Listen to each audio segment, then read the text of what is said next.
So, good morning once again. CIBE is a new initiative, a global initiative by Cloud Security Alliance Bangalore chapter, which is to go beyond cyber and connecting the minds globally.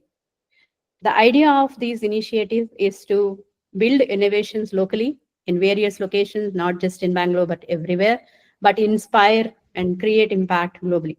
So that's our mission number one. And then second is, how can we build thought leadership to the next level, elevate them globally, and also how can we enhance the cyber capabilities to the next layer, like emerging technologies which are coming up, AI coming up, IoT is coming up. There are many areas where the capabilities need to be further developed.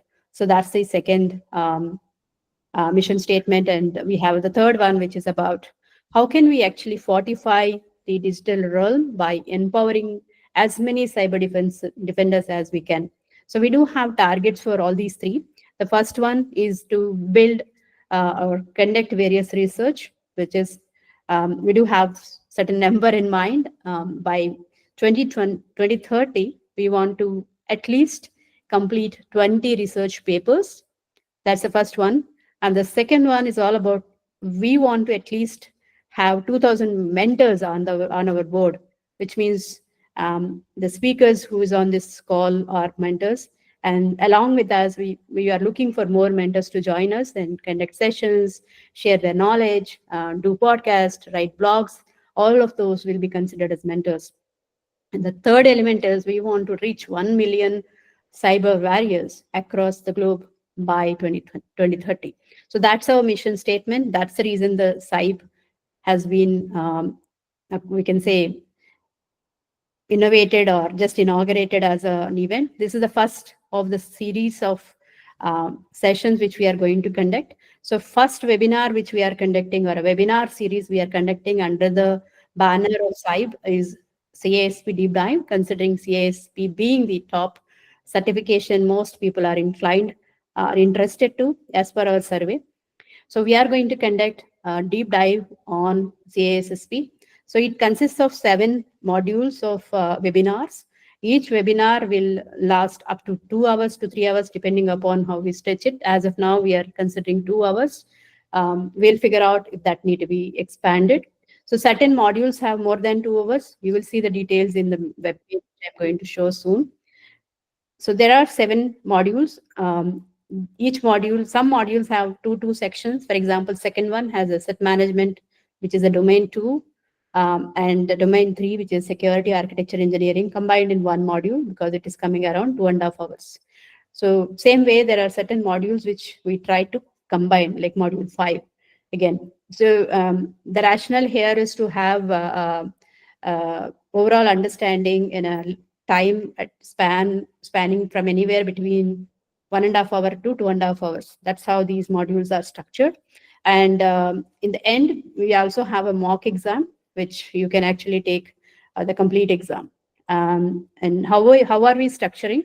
We are structuring to have 3 sections. One, you will have an LMS platform access. You might have already got an access, and an email was sent to you already, giving an access to an LMS, where the same content what you are hearing, going to hear by Harinder and Dinesh, or at least to some extent, is covered in that LMS content. And then there are quizzes for each of the sections. The rationale here is CISSP is not easy. It requires a lot of practice of questions. So the questions are added in each module. So you can do the practice as many times as you can for each of the module, right? So that's the overall idea. And we'll also have a Q&A in between. And this session is getting recorded, as we say.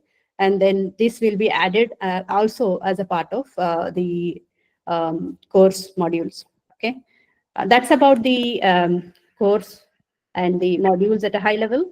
Any questions, comments? Anybody? Okay. And I quickly, I just take 2 minutes to show you the new page which we created, or what we can say is the web page for the users. So when you log in with your link, what you received, you will see page like this. right? You are already enrolled, don't click on enroll. So you will be seeing this. And then there's a course highlights listed, and then course lessons. The book is where you have the content. So just click on that, then you have the course content coming up, right? So this is how the course looks like. You can just keep moving next and then keep reading section by section. Okay. So for each of the section, you also have exams, as we mentioned, the mock exams, right? For each of the module. Okay. So after the section, and then there is a test, right? Every section has a test. So you keep doing like that. And in the end, we also added around, I think 65 questions are there. But in each test, you will only get 25 questions. So you might need to do multiple times if you want to cover all the questions related to this particular module. So that will help you cover all the questions related to security and risk management. So you can do it on your own after this session is over. And we can take questions after the session is over. That's at a high level. And then that's about the course. And then do you have a community right now? Even now, while you are logging in, you can start using the community by typing into the window and just add your new comment, like, okay.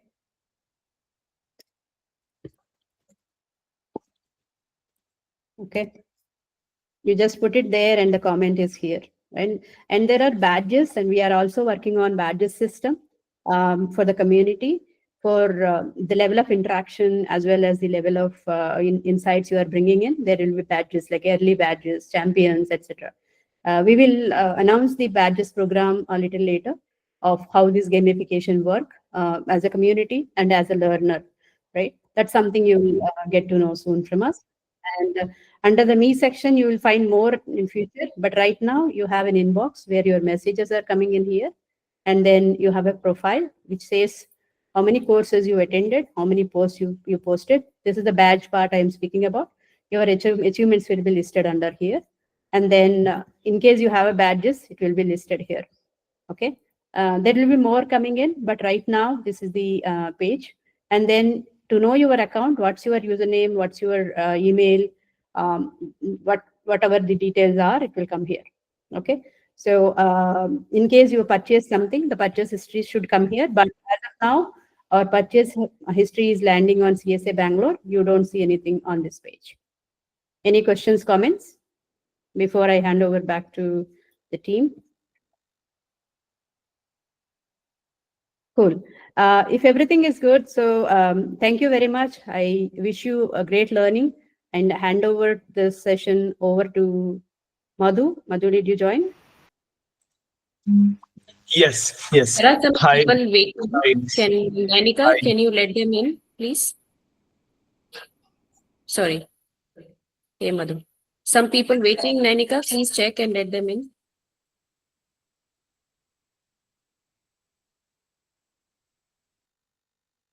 Go ahead, Madhu. All right. Welcome everyone for this learning session. So again, I'm going to be very brief because you should be hearing from Dinesh and Harinderjeet, who are one is industry experts as well as extremely knowledgeable in this field, who basically mastered the CISSP. The idea of this, as I said, covered is, so one, you'll basically get that professional guidance who have already done this. Plus, it's also about what is really practical. I think these are the two elements that would be covered. So you would hear from the experts very shortly. So again, thanks very much, Harinderjeet and Dinesh. This is basically done purely from the community point of view. There is absolutely, I mean, as you can see, of people who are in the CSA Bangalore, as well as the experts, Harinderjeet and Dinesh, they're doing it without any monetary benefit. So it's basically to nurture this community. It's basically to help all of us cracking CISSP. Now, what's going to be covered today, right? Which probably you might have seen in a number of updates that we've been sending. So we will cover the module 1 of CISSP, basically security and the governance framework. So what it is, what are we going to cover, right? So very important thing talking about CIA Triad. So why is this important? What are the aspects that we need to know? Then the governance frameworks, which are the backbones of whole of the security that we do. Right? It's not just about having various tools, etc. So it's basically governance that comes on along, then threat modeling. So how do we do the threat modeling? Then business continuity, which is another aspect. So I would basically pass this on to Dinesh to start the first module, unless anybody has any questions.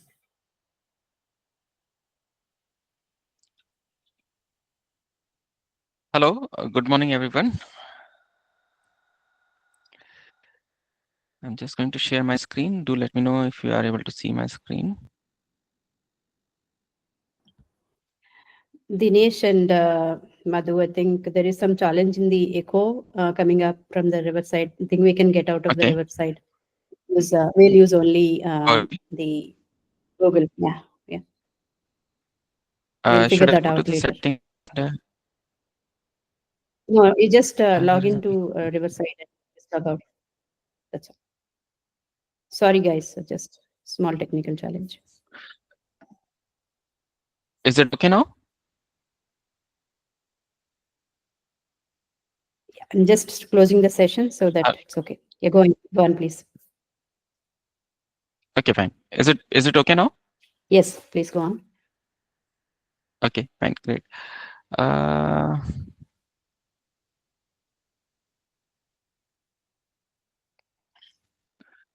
Just a sec. Because so we need not to log into the Riverside no more now. Fine. Please You use are on mute if only. you are speaking. Please use only Google Meet. Okay, just a sec. That is good.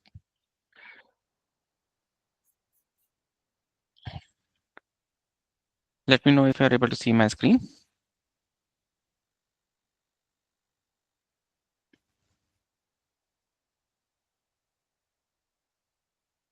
Okay, fine, great, thank you. Okay, welcome everyone. Good morning. It's a nice morning today. So something about myself. I am Dinesh Dalani and I'm working in the capacity of Senior Security and Privacy Architect for the IMS business area for HID Global. And I have an experience of around 20 plus years of working experience across different product lines comprising HSMs. HSM is hardware security module, encryption solution, application security, and smart card authentication. So within this industry, actually, I have a very keen interest towards cryptography, authentication, privacy, and GenAI, because GenAI is something coming up, and we need to continuously, look for the security and the privacy aspects on the GenAI. As I already told you, like I'm working as a senior security and privacy architect, and I hold CISSP and CISPT certification. CISSP, as you know, it's related to security, whereas CIPT is related to the privacy certificate. As Madhu already mentioned, this is a disclaimer from our side. Actually, both the speakers, me and Harinder Jeet, are providing free training for the community without any monetary benefits. And we would be covering 6 sections within these 2 hours. And each trainer, me and Harinder, will be taking 3 sections for each section will be of 15 minutes, followed by a 15 minutes of Q&A. So 1 hour each to the trainer. And we would be discussing about the common aspects of the sections that would be touched upon, and for further reading, LMS can be referred for more insight. So this all content is probably more or less based on the LMS.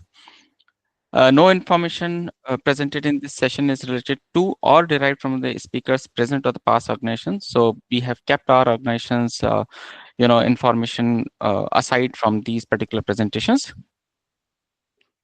Dinesh, can you start presenting in a presenter mode? Just a sec.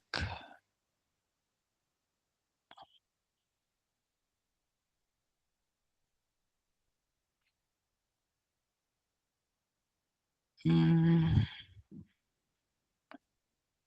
I feel No, that's just below there, the button. You have to press the presentation button next to the Zoom button. Zoom. No, Okay, below this the one. report. Yeah, that one. Yes. Click So I that. just started with that one. You're not able to see my screen. No, That oh, uh, then there are some issues actually. that's Stop. okay. Pressing. Just a sec. Mm.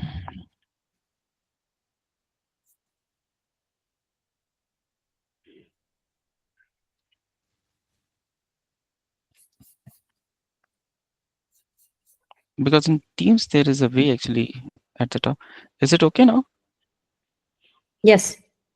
Okay, fine, great, thanks. So we would be starting the first section, which is mastering confidentiality, integrity, and availability.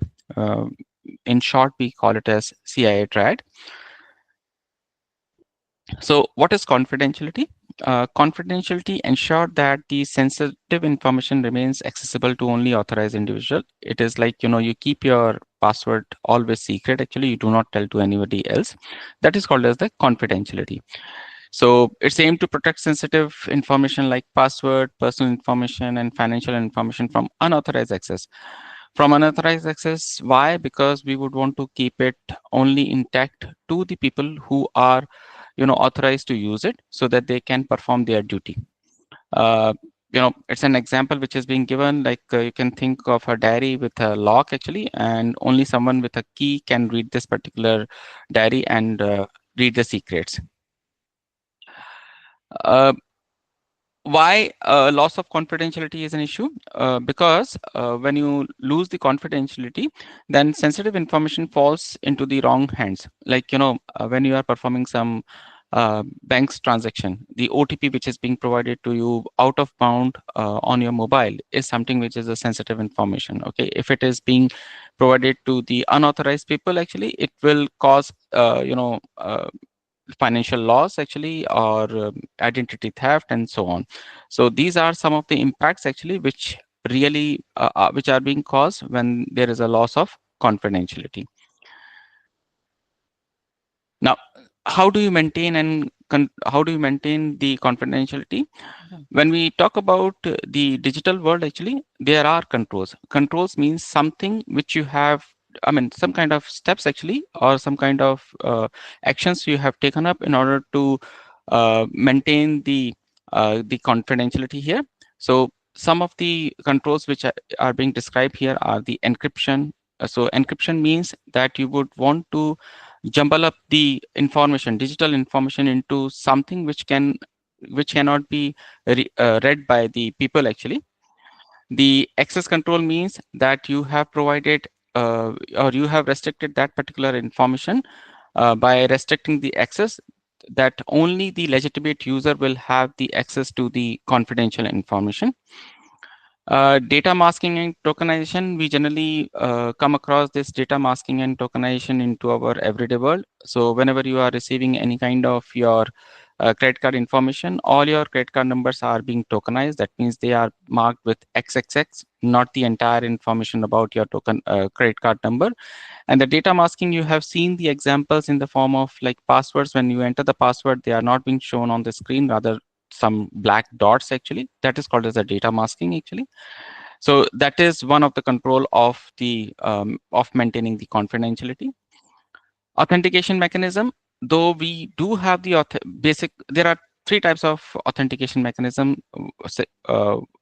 One factor, two factor, and three factors actually. So one factor is passwords, but the password can also be broken by using the brute force attack. So when you would want to secure the confidential information, you should generally apply the multi-factor authentication. That means password along with biometrics, or password along with OTP, which is coming up on the mobile. Monitoring and auditing. Why? Because you generally try to maintain and monitor uh, the changes which are happening on the confidential information. So when you log into the bank's account, actually on the website at the top right corner, actually you generally get last login. Why? Because this last login will give you the information that who logged in last time. If you are the person actually who logged in, so you can audit that particular information. Training and awareness. So you have seen nowadays many financial frauds which are happening by making a fake calls actually. So the NPCI and other financial institutions are providing the awareness trainings, awareness programs actually to the people, providing them that they should not share the OTP, they should not attend those particular calls, or they should not take any kind of action. So this is called as the training and awareness. So with that as well, we try to maintain the confidentiality. Integrity, I can give you an example. First of all, like your manager provided you a pay increment of 10%, assuming. So he kept that particular document on the desk actually, and what you did actually, you make that 1 to 4 and then it becomes a 40% of hike. So that is called as the problem to the integrity. Okay, that means integrity, but that is called the example which I have given you in the physical world. But in digital world, that is also one of the issue actually which we need to check. So integrity in cybersecurity ensures that the data remains accurate, consistent, and unaltered except by the authorized individual or processes. So in digital worlds, actually, there are more chances of getting this particular data tampered by any unauthorized person. So integrity, in order to maintain the integrity, we need to take some measures actually, so that the information what we are receiving is intact and coming from the trusted sources. So its aim is to prevent the unauthorized modification to data and ensuring that any changes are traceable and intentional. So the important part which is being given here is the traceable. That means if someone is modifying the data, that should be traceable and audited later on. So supply chain attacks, actually, uh, though I have written the example from the LMS, but this particular statement also describe one of the attack which happened in Lebanon during the Israel-Lebanon war. The pager attack actually, and there was a supply chain impact actually. So in the same way, in the digital world as well, someone can modify the supply chain area, and they can also impact the integrity of the softwares or the products. So here the example is like a malicious actor inserts corrupted code into software update, causing widespread issues for the user. So you can very well correlate it with the pager attack which happened in the during the Israel-Lebanon war. Loss of integrity.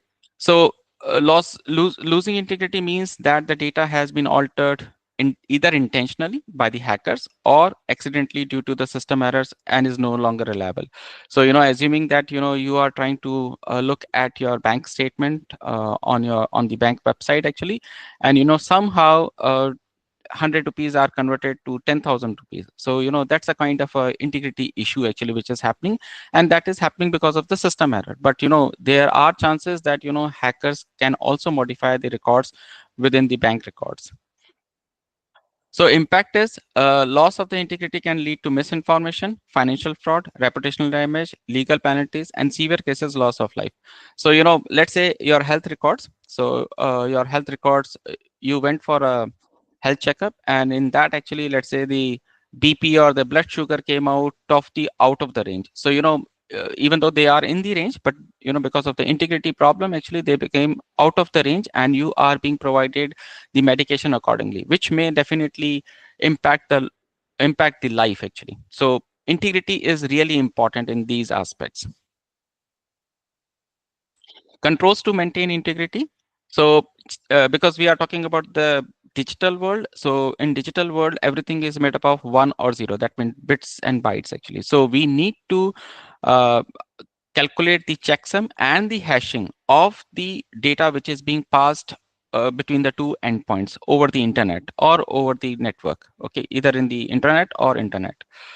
The access control means the relevant access control should be provided to the authorized persons only to modify the data. Digital signature. So digital signature is a way to provide the authentication as well as the integrity.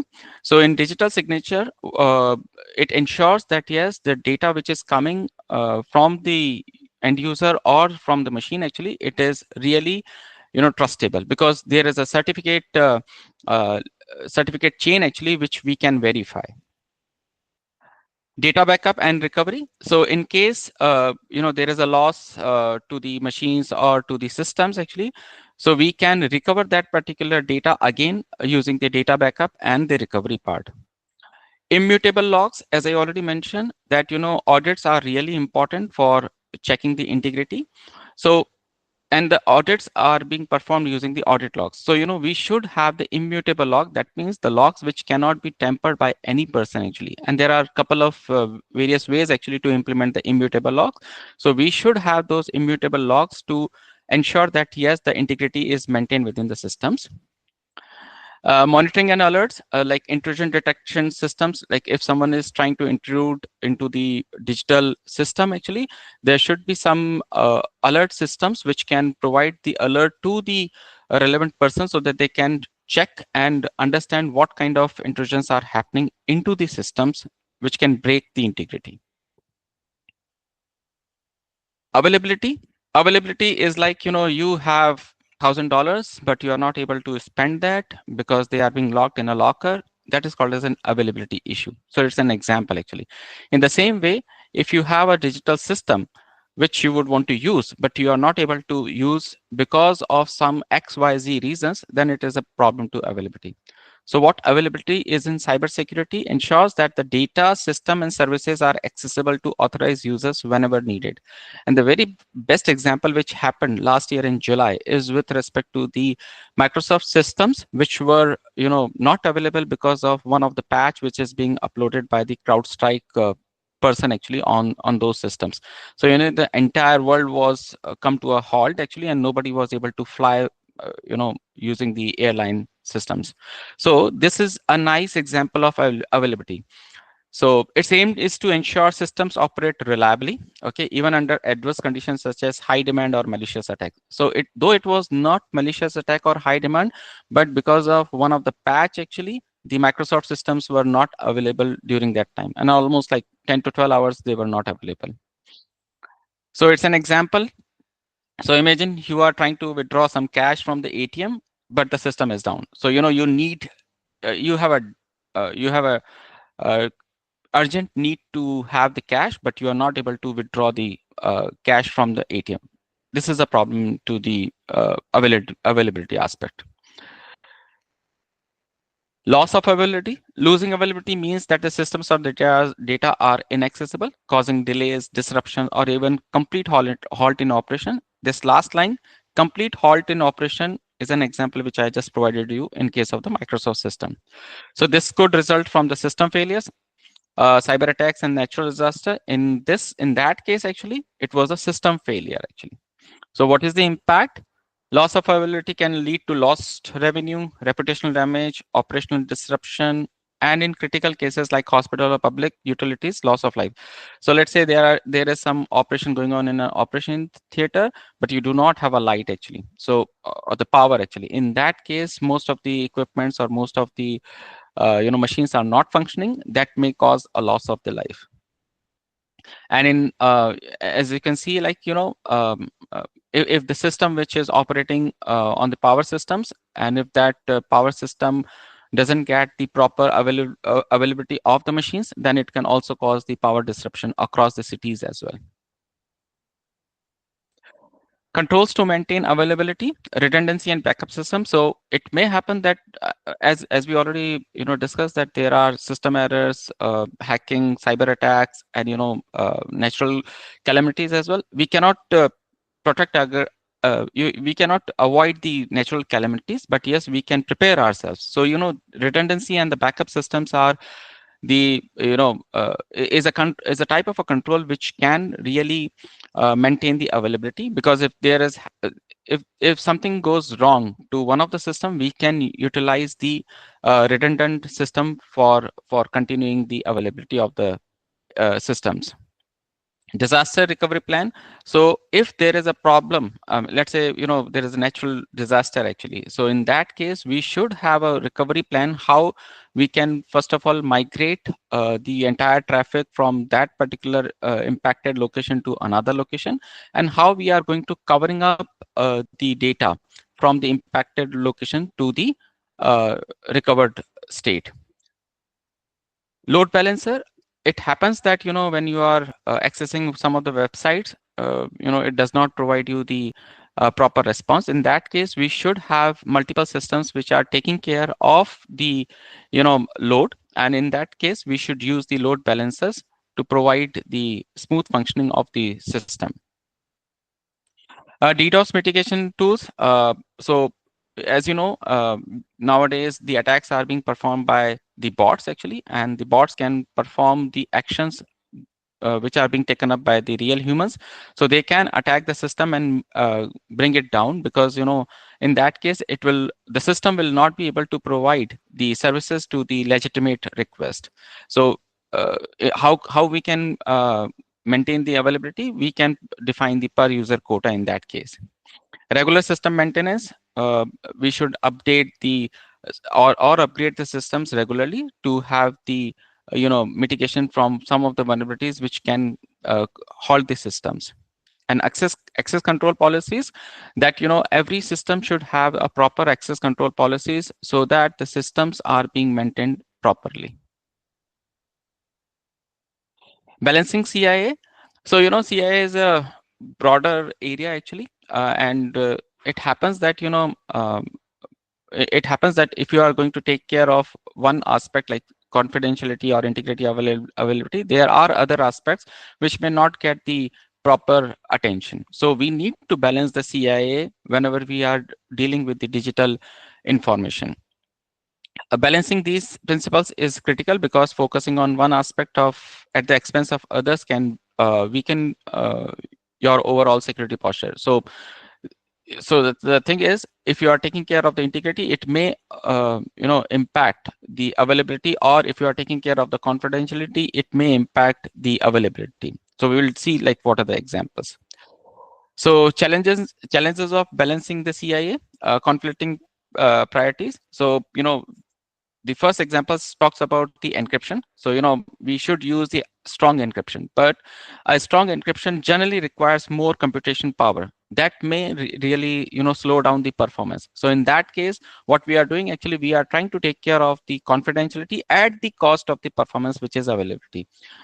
And the second example is related to the frequent integrity checks can delay data processing. Again, the availability. So whatever data is coming to you. So nowadays we are utilizing the 5G data, which is having a higher speed. So if we are going to perform the integrity checks on each and every data packets, it will be huge amount of processing power required, and that may impact the availability.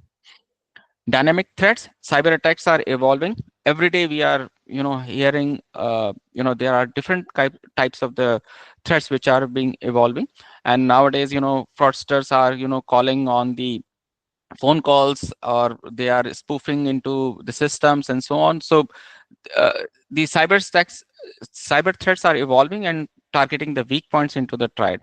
So for instance, like ransomware attacks impact availability and the integrity simultaneously. So the last and the very, very important point is the resource constraint. What happens actually, every organization is having limited budget and manpower. So they need to decide upon, they cannot take care of all the aspects at one go. So generally they need to decide the priority, which aspect they need to take at this point of time. Strategies for balancing the CIA triad. So we should perform the risk assessment. We will definitely discuss more about the risk assessment in the coming slides. But the security framework is an important part. Why? Because what happens actually, these security frameworks like NIST or ISO 27001 provides you the policies which can take care of most of the areas of the CIA principles. And the tailored controls, so you can apply the controls which are based on the context and the priority of your organization. So every organization is having their own priorities. So based on that, actually, they can definitely look into the tailored controls. Automation and monitoring. So you should deploy the automated tools to monitor and maintain a balance across the CIA Triad. Incident response plans, this is the most important part actually. Why? Because what happens actually whenever because every system is exposed to the external world. In that case, those systems are really they are prone to the attacks actually, and those attacks are called as the incident. So in that case, whenever the attacks are happening, there should always be a incident response plan. It's like a firefighting plan actually, the mock drill test which are happening in the societies or in the organizations. So this is done from the first section.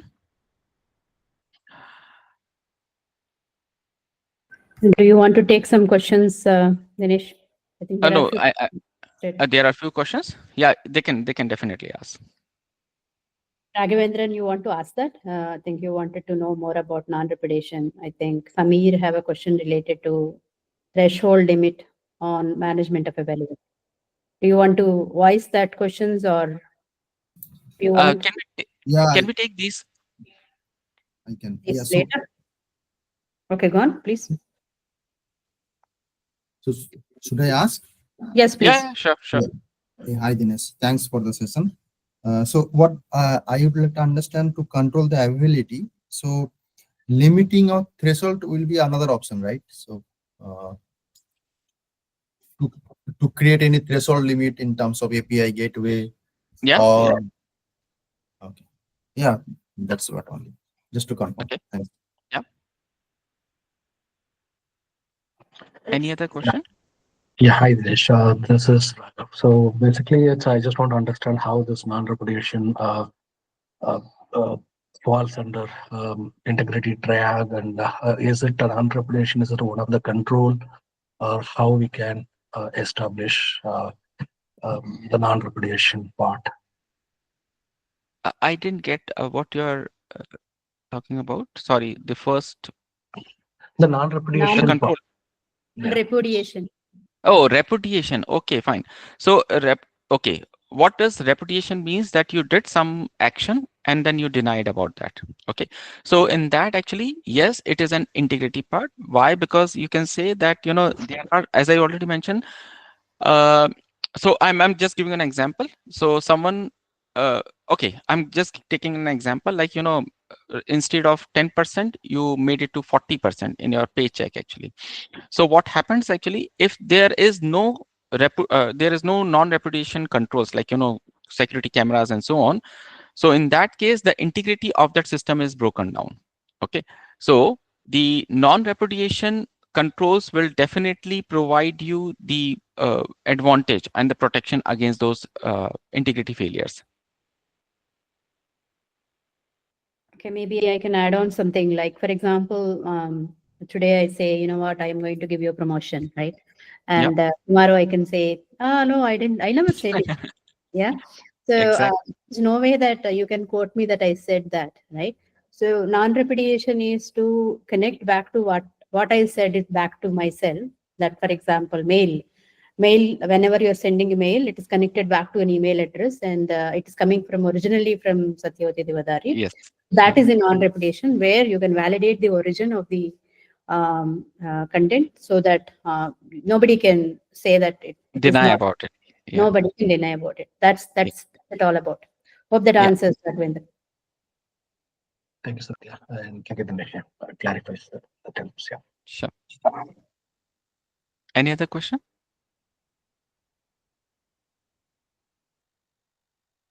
Okay, I hope there are no more questions. Can we move ahead? Okay.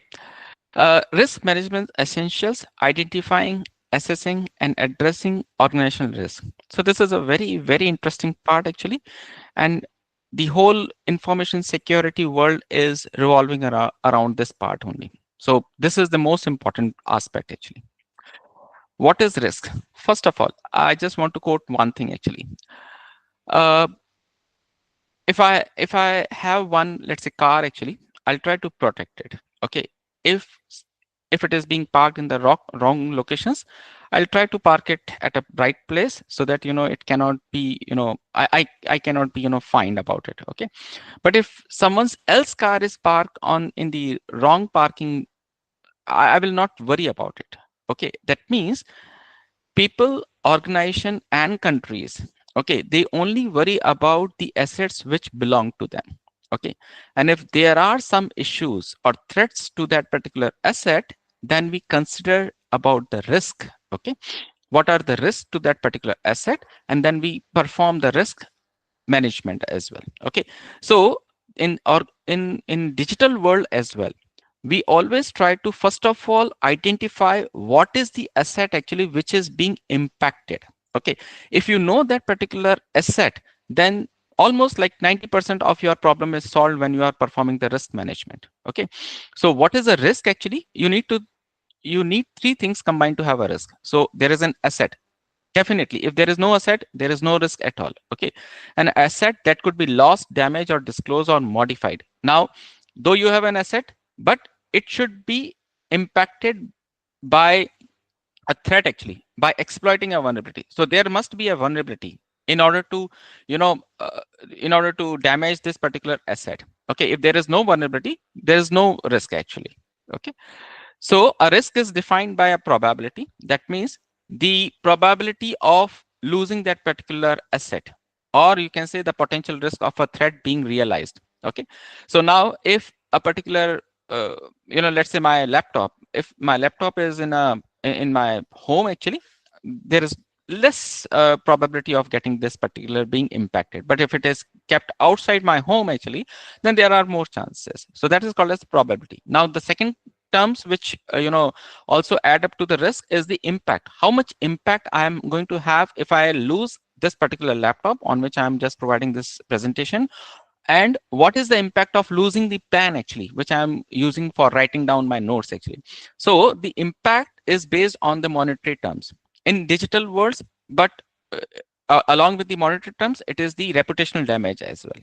Okay, so if someone understands risk properly, then they can perform the risk management activities as well. And always try to consider these three major point actually: asset, threat, and the vulnerability. If there is no vulnerability, there is no impact to the asset, and if there is no asset, there is no risk at all.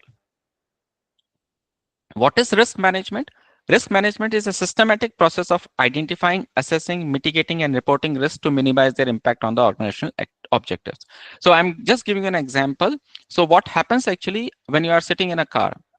You sit in a car and you try to fasten the seat belt. Why? Because there is, you being an asset, if you will drive the car on the road, there is a threat actually that someone will hit you, and the loss is like you may be injured, or something may happen to you. Okay, so what you did actually, you perform the risk assessment. Actually, you identified it, you assess it, you mitigated it by wearing this particular seat belt, and then you also report it sometimes to the so what happens actually when you wear the seat belt, you report to the intelligent car systems that yes, you wore the seat belt whenever you start driving it. Okay,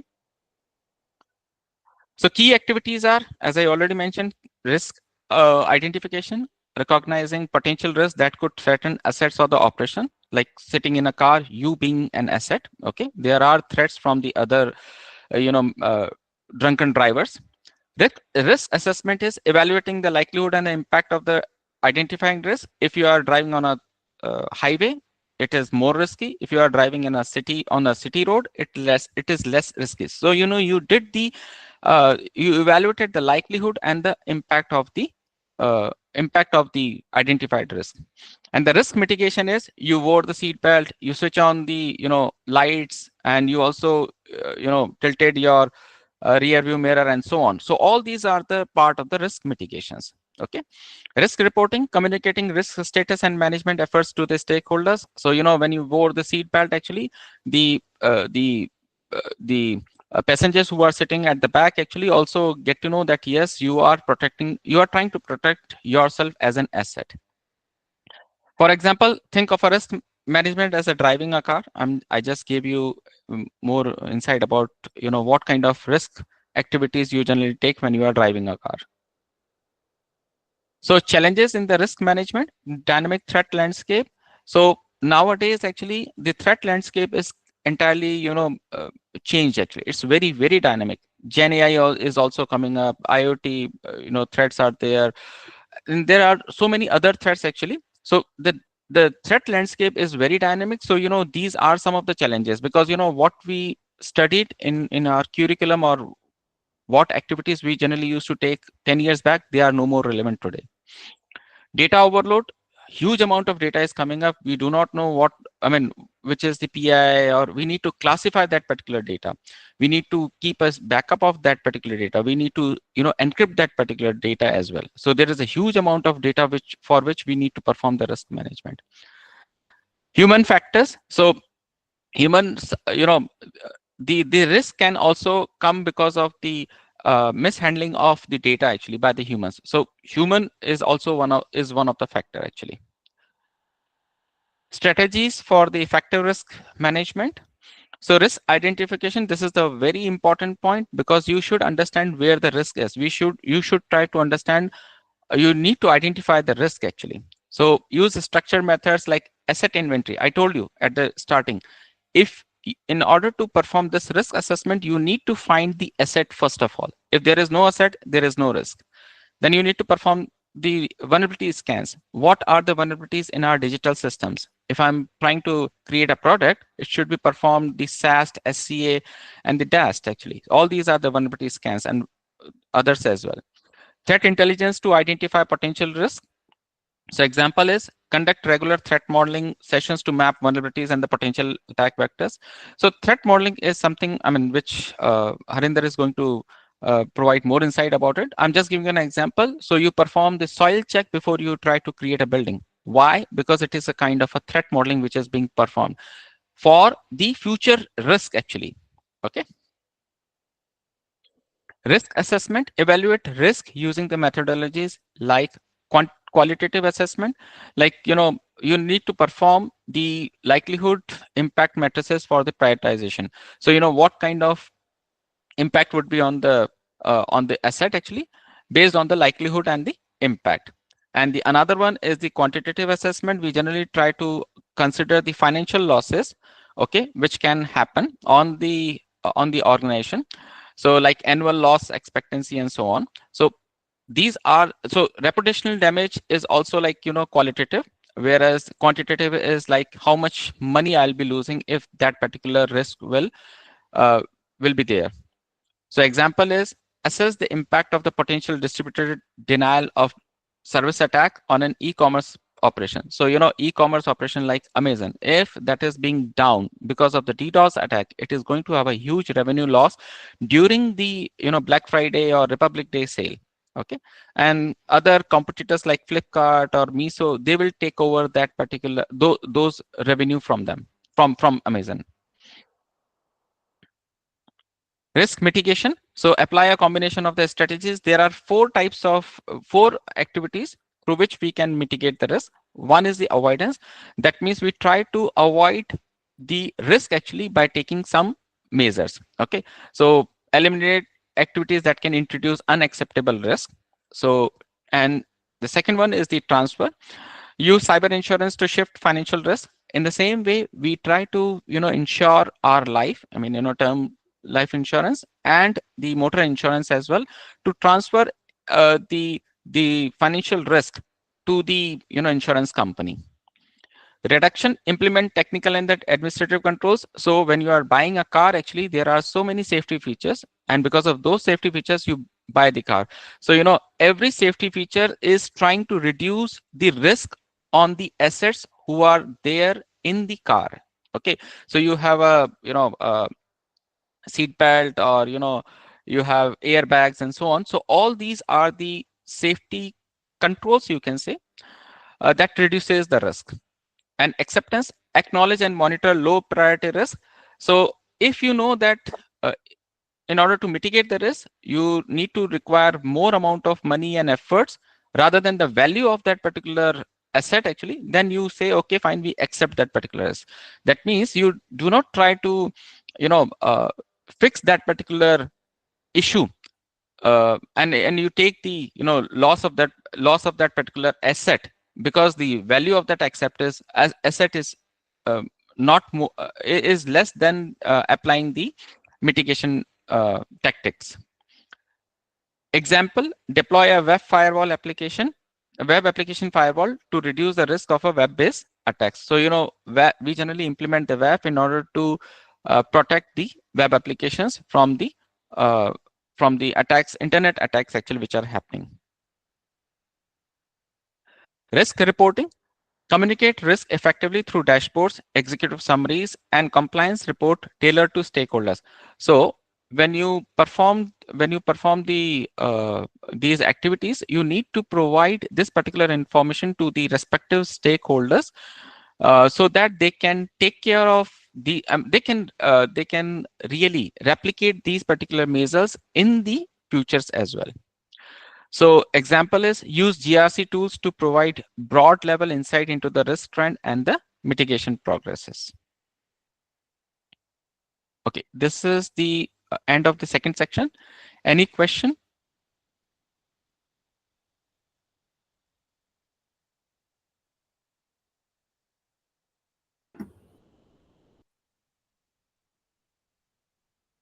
No, please go on.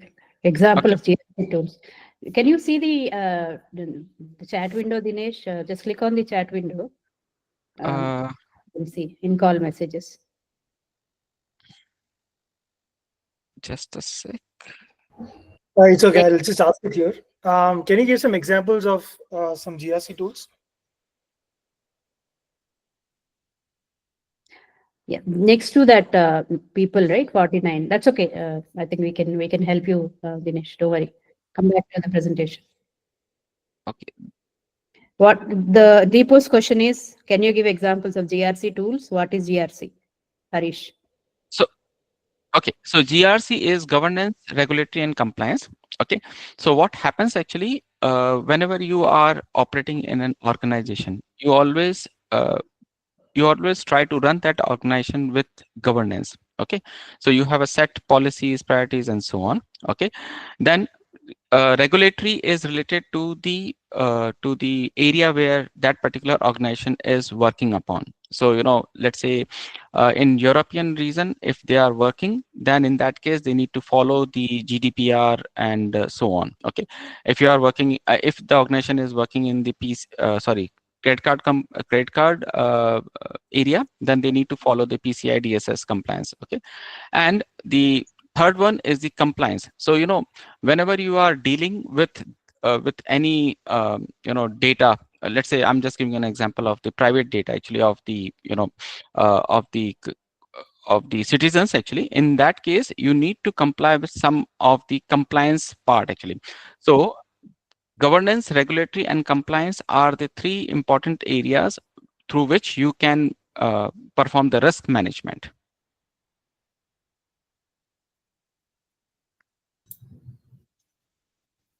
One question from my side, Dinesh. So could you give one example of type of risk, like residual TL risk, transformation risk?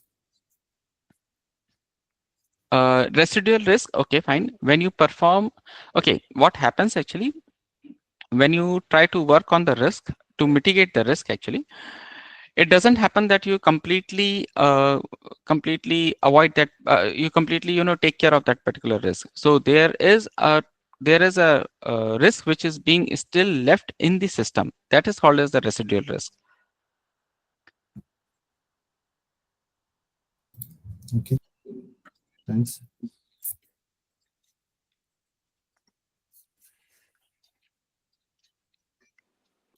Hi, Dinesh. Can you please explain on risk avoidance methods?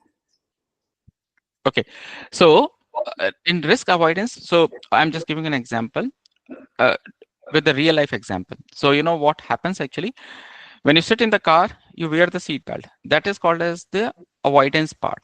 Okay, you would want to avoid the risk to your life actually. Okay, in the same way, when you are interacting or when you are exposing your services over the web server, you generally you generally try to use the TLS, okay? That, it provides you the encryption as well as the integrity, okay? So these are some of the, some of the examples through which you can avoid the risk. Like if you are, communicating over HTTP, most of your information is clear in text and it flows clear in text over the network channel. Okay, so when you are using this TLS communication channel, you are trying to avoid the risk of that information being exposed to the to the attackers.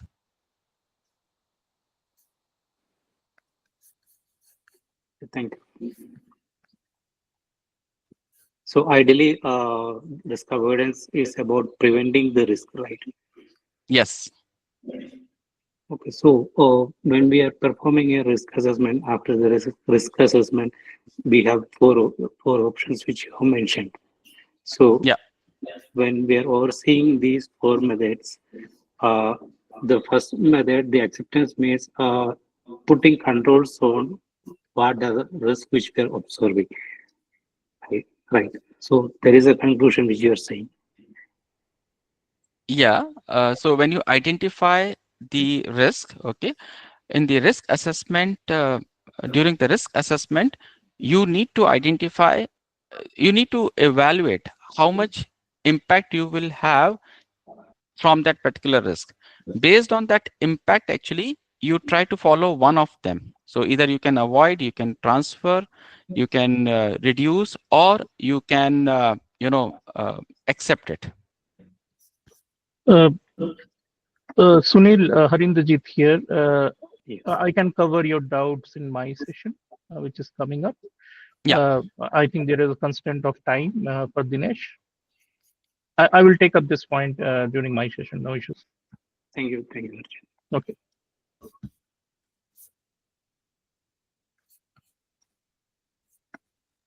Shall we move ahead?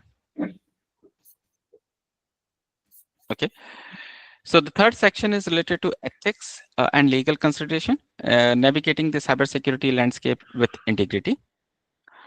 So why ethics and legal consideration is required? So as you know very well that, in the cybersecurity world, we need to have the responsible and the lawful behavior in protecting data and systems. So, your data, when you are providing your personal data to the, social media companies, actually, they should use it in the lawful and the responsible manner. So that is happening because they need to follow the ethics and the legal consideration while they are operating the business within a particular country. They ensure trust, accountability, and compliance with the global and the industry specific regulations. So whenever any organization is working in a country or a group of countries, they need to follow the compliance and the regulatory of that particular of that country itself. So cybersecurity ethics means guide professionals in making morally sound decisions, prioritizing privacy, security, and the fairness.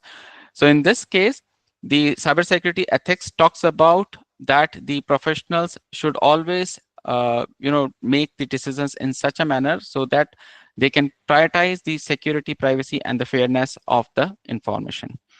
And the compliance standards, regulations like GDPR, HIPAA, PCI DSS ensures organizations meet the legal obligations for data protection and the security. So, whenever you are transferring any money from one bank to another, they all need to follow some kind of compliance standard so that the appropriate, actions are being taken up when they are transferring the money from one bank to another.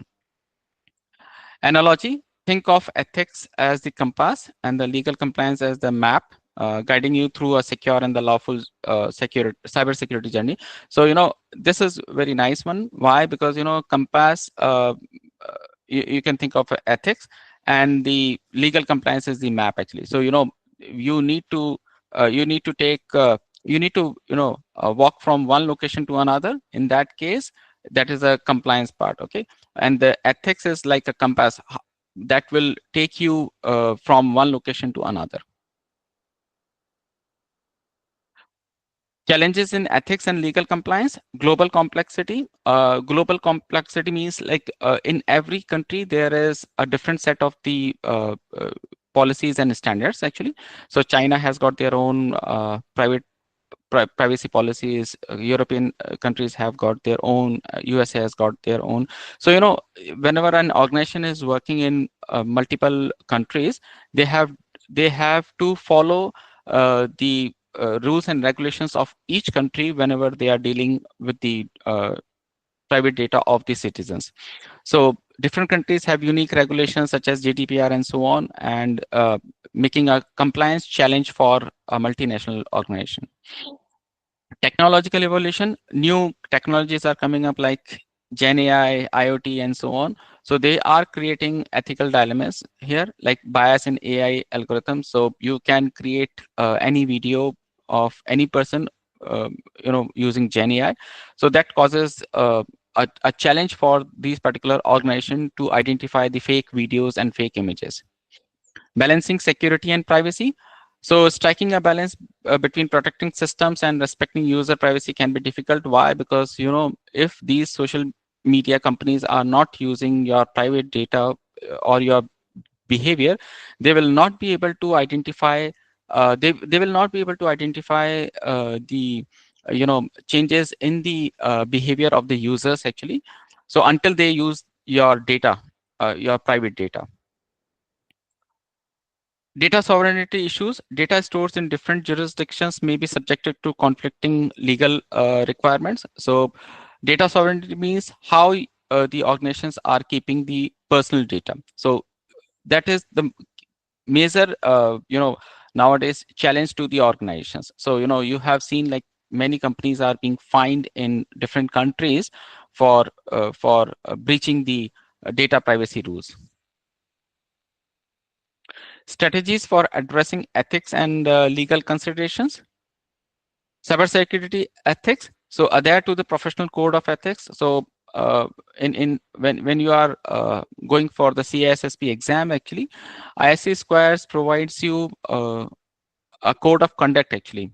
So you need to take a pledge actually that you are going to use your skills in the most professional manner and in the interest of the society. So protect secure society, the common good, and the infrastructure. Act honorably, honestly, justly, responsibly, and legally as well. So because you are the responsible person behind the security of the systems, so all these acts are mandatory from the ISC Square Code of Conduct. Provide diligent and the competitive services. That means you should provide the services, your cybersecurity skills actually to the organizations so that they can create uh, a robust security posture for the products. Advance the profession through learning and mentoring. Because the security world is changing almost every day. It's a very dynamic world. So you need to advance in this profession by learning and mentoring. Why? Because learning is halfway until it is being mentored. I mean, that information is being mentored. So, when you mentor something, you receive more information and rather than what you have learned. Examples like prioritize transparency and informed consent when handling the user data. So this is one of the part of the privacy regulations that you need to get the consent from the user when you are using the user data for any processing. GDPR compliance. GDPR stands for General Data Protection Regulation. Okay, it is one of the important privacy compliance in European Union, and it always emphasizes about the data privacy. So there are multiple rights which are being given. So some of the rights are being given mentioned here. So right to access, enable individuals to access their data. That means individuals can access their data whenever they want.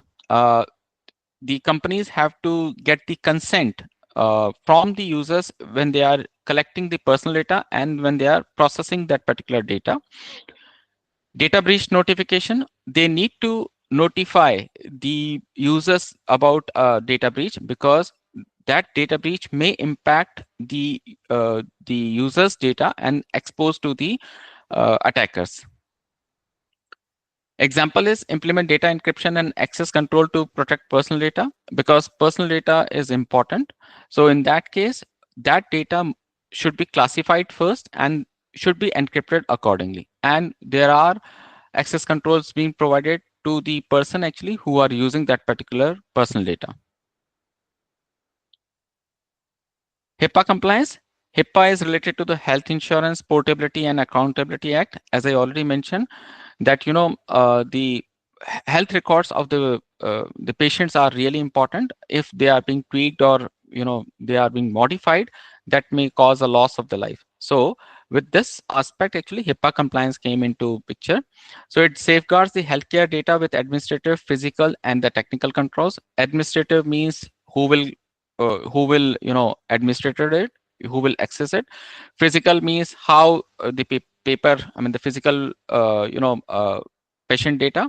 And the technical controls means how are you going to protect those particular that particular data within the digital systems. So by encryption or by any other means actually. Conduct regular risk assessment. So the risk assessment should be performed on the data which is being collected for the patients continuously in order to identify if there is any risk to that particular data. Implement encryption for data at rest and transit. So data generally flows over the internet, and that can also be kept into the database in hard disk or in S3 buckets. So encryption should always be performed on that particular data. Train employees on the patient privacy and data handling. So patient privacy, because there are many ailments which the patients do not want to reveal to the society. In that case, the employees should maintain the privacy of that particular patient, not to disclose that particular ailment to the whole world actually. Example, a hospital encrypts electronic health records and restrict access to authorized person only. So most of the time, whenever you visit the hospitals, the only person who is authorized to access the patient's records or electronic health records can only access those particular records. PCI DSS compliance.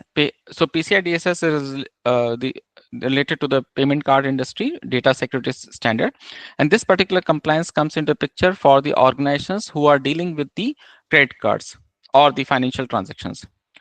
Protect payment card information through the security controls. So what happens actually in India, we do have a second factor of authentication of the OTP, but in the Western countries, when provide the credit card information, it doesn't ask you the OTP. So in that case, you need to protect the payment card information using the security controls which are suggested by the PCI DSS compliance. Use firewalls to secure cardholder data. Encrypt transmission of the cardholder data across open networks. So over the internet, actually, you need to encrypt the cardholder data always. Regularly monitor and test networks for the vulnerability. So it's a kind of a vulnerability scans you need to perform on the systems which are dealing with the payment card industry, payment card data. The example is an online retailer used tokenization to replace credit card numbers with the secure tokens during the transaction. So most of the time nowadays, whenever you are using your credit cards on Flipchart, on Amazon, and so on, so they are always ask you to save that particular card as per the RBI guidelines. So that is nothing but it ensures that you should not enter that particular the credit card information every time, and that can be spoofed off. It can be visible to the person actually, or the attacker can view that information. Okay, I'm done. Any question?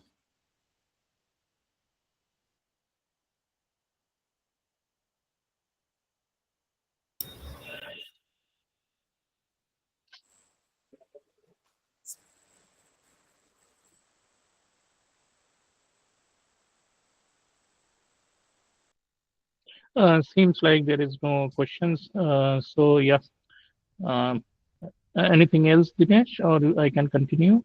Yeah, you can continue. Thanks. Thanks, Dinesh. Yeah. Thanks. So hi, Arvind. I think just a heads up that we are running slightly late. Thanks so much, Dinesh, for the excellent coverage. So just a heads up. Yeah. So Harinder, over to you.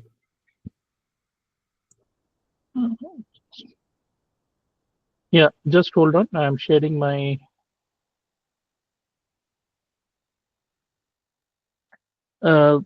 PPT is visible.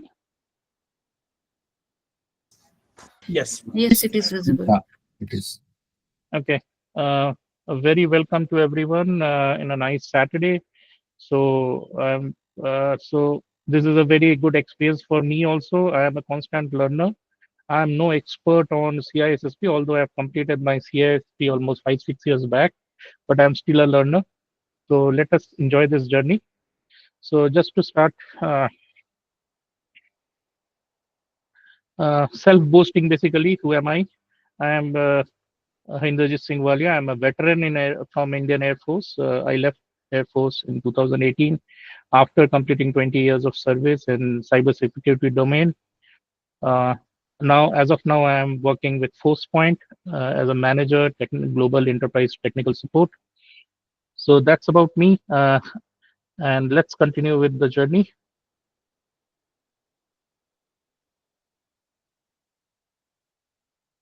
Okay.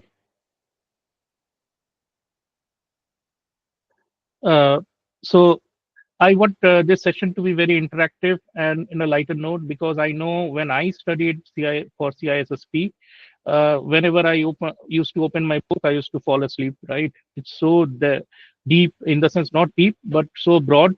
And so I want, so if this session is interactive, we all keep awake, else otherwise, maybe people like me feel sleep.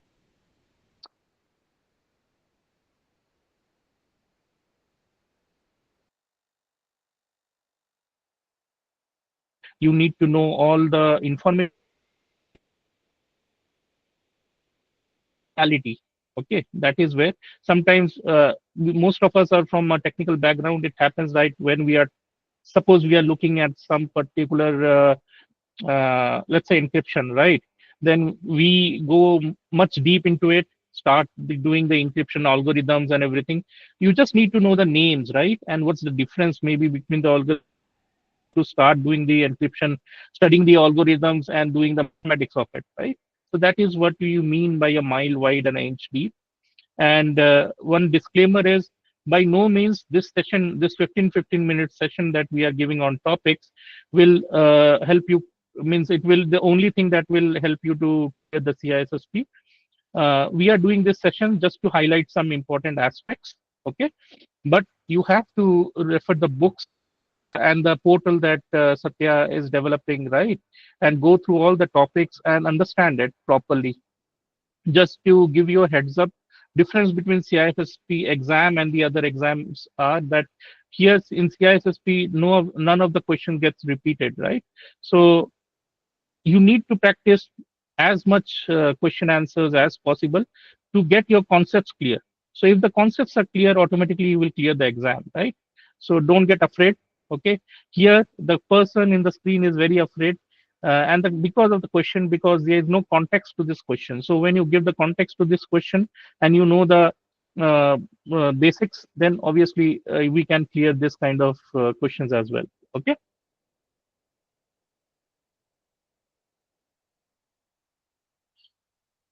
Okay, let me start with a lighter mood. Do you remember this scene from Sholay? Please speak up. I don't like a silent class. Yes, we Yeah, don't. yeah. Yeah. Okay, so what is this? Asking for Gabbar. Yeah, asking for Gabbar, right? Basically, the boss hired 2 people, right? Yeah. Okay, and now he is delivering the guidance, right? I don't need Gabbar to be dead when you hand over, right? So this is what a governance is, right? So this is how you manage your business. Okay, so when you talk about security governance, what is governance? Governance is the process of how an organization is managed, right? So these are basically set of policies, guidelines that is given to the employees, right? And that depends on multiple factors. I will explain you about that as well. So what is the different, what is security governance? Security governance is entirety of policy, roles and processes the organization use to make security governance, right? Security decisions. So governance is overall, right? Uh, in that, there's a subpart known as security governance. What is security governance? Basically, it takes you the whatever roles, policies, and processes are there to make security decisions. That is for the business. Okay. The main thing about any governance is aligning it with the business goals, right? Suppose I am doing a proper business. Let's say I'm doing a food business, right? So whatever governance frameworks I will use, or whatever my security team will do, it should align with my business goals. It could not happen that I am doing a business of food industry and my governance team is looking at the framework that is meant to be by a financial institute or credit card company like PCI DSS, right? So as correctly as uh, Satya said in the morning, right? So everything starts with a vision. The vision is that we want to train more people for CISSP, make for the cybersecurity domain, right? Now with that vision, now comes the mission statement, what she gave, right? Now, according to the business mission statement and the goals of the company, the policies and everything will be framed. Got my point? Any doubts in this? No, Arinder. Okay. Thank you. Okay. So next is policy, standard, guidelines, and procedures. What's the difference, right? So policies are strategic.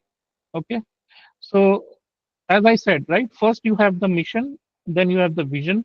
Sorry, first you have the vision, then you have the mission, and then according to your mission, you provide the policies, which is strategic in nature. It will not, in any policy, you will not it will be not as deep as telling you how to do that, how to accomplish it. Okay. It will contain statements that is broader in nature and holistic view. Okay. So that is what policy is. Whenever you suppose you get a question like what is strategic in nature, okay, among policy, standard, guidelines, and procedures, it will be always policies. But my point.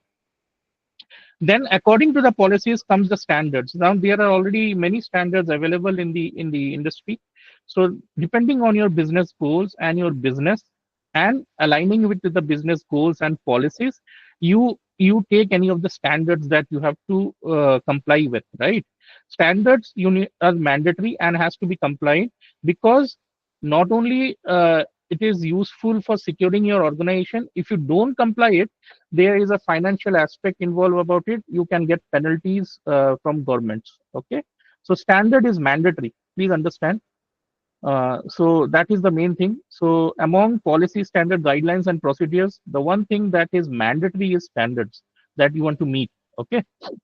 Then comes guidelines. Guidelines is nothing but recommendations or best practices. It is not a mandatory thing. You may see, you may tweak some guidelines depending on your requirement. Okay, unlike the standards. And then come procedures. Procedures are like SOP, right? Uh, Suppose how do you, let's say, how to enter a data center. Now there's a SOP to it, right? Only some people who are screened, okay, and having that access only they can access, and that too, suppose if they have to access the data center along with the camera and all this, they have to use their access cards, or they may need to sign a particular register, right? So, or they have to maintain the record, right? So all these are procedures. How do you achieve what you set out for? Got my point? So meeting the standards is done for meeting the standards. You issue guidelines, and for maintaining, for allowing that guideline, you make procedures, right? Which are basically practically what you are doing. Got my point? And all these policies, standards, guidelines, and procedures should be aligned with the business goal. Got my point? Please understand, we are security folks. For us, security is paramount. But in the industry, you must understand that security is for the business, right? Business is not for the security. So business has to be, your security policy, standard, guideline, procedure all should align with the business goals. Got my point? Any doubts? Okay. Roles and responsibilities. This I am telling normally how the roles and responsibilities are defined. Okay. So now in normal enterprise, let's say a big enterprise, it will be guided by a board members. Okay, and board members may make a governance committee or a steering committee. This governance committee or a steering committee may have board members, one or two board members, or may not have. And that depends on the company's requirement. And then comes senior management. Senior management are like CFO, CIO. Okay, these are all senior management. And then comes senior managers, security officer or security director. Okay, these are the positions that come. And then comes the security personnel who will actually look after the security posture. Okay, and then come administrator technicians. And lastly, but not the least, is users who will be using uh, all the systems and everything. Okay, that may be customers as well. So this is normally how the hierarchy is and how the roles and responsibilities work. Please understand, although security is responsibility of everyone in this screen, but when you talk about accountability, that will be fixed to the highest authority, that is board members. Am I clear? Because they are responsible for following the standards and everything. They have to make the decisions. If they don't make the proper decisions, okay, none of the things gets implemented. So anything goes wrong, accountability will be the highest, has to be the highest rank that is there. Got my point? Any doubts? No. Okay. Yeah, tell me. Okay. Okay. No, that's fine. Okay. Okay, governance frameworks and standards. As I already explained, high-level structures that define role, responsibility, decision-making authority to align IT with security strategies and organization goals. So depending on your requirement, there are multiple frameworks available, standards available. Depending on your business, you need to, as per your requirement, you can use any of the frameworks. Frameworks can be tweaked as per your requirement. Suppose framework covers is a holistic, right? It has multiple things. Maybe some of the points is not suitable for your business, so you can take it off, right? But when you are going for standard, let's say PCI DSS standard, you need to have all the 10 controls that is mentioned in that particular standard. Then only you are compliant. Got my point? So frameworks can be tweaked. Standards, no, it cannot be. So I'm just showing you some of the security control frameworks and standards. When you talk about information security or IT governance, we have ISO IEC 27001 and 27002.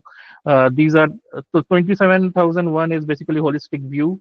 Okay, it gives you guidance, whereas 27002 is mostly what controls should be implemented, right? More details on that. Then we have NIST cybersecurity framework. Okay, that can be used by all the industries. Then we have SAPSA. Okay, it's a framework for developing security architecture. All the industries can use it and pick it. Then we have ITIL. Okay, this is mostly focused for aligning IT services with business needs. That can be used by all of the industries as well. Then if you are specific to governance and management IT, in respect to risk, also we have COBIT. Okay, then we have CIS controls. Then business continuity, we have 22301. Okay, so these you need to know, right? Why I'm showing all this is, it's not that I will start explaining each and everything, right? These are the main thing that you need to remember, because questions will come asking you some of this, right? So they will give you 4 options, which is used for what, right?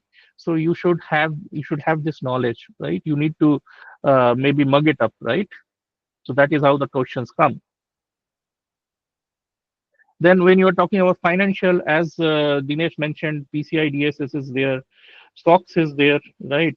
When you say about cloud security, we have CSS star. Okay, so, and then we have FedRAMP. Suppose you want to do business with US government, Okay, and that should be in a cloud where you are using cloud. So you have to be FedRAMP certified, right? Then only you can do the business with them.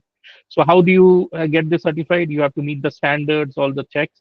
Some external party will do the certification and check and do the audit and give you the assurance, right? The certification, and then only you can apply for that particular project, which with the US government. Okay. So then nowadays, data protection and data privacy is one of the topmost thing. In India also, we are having DPDPA. Okay.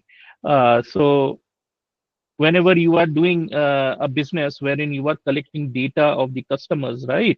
Or you are handling some PII.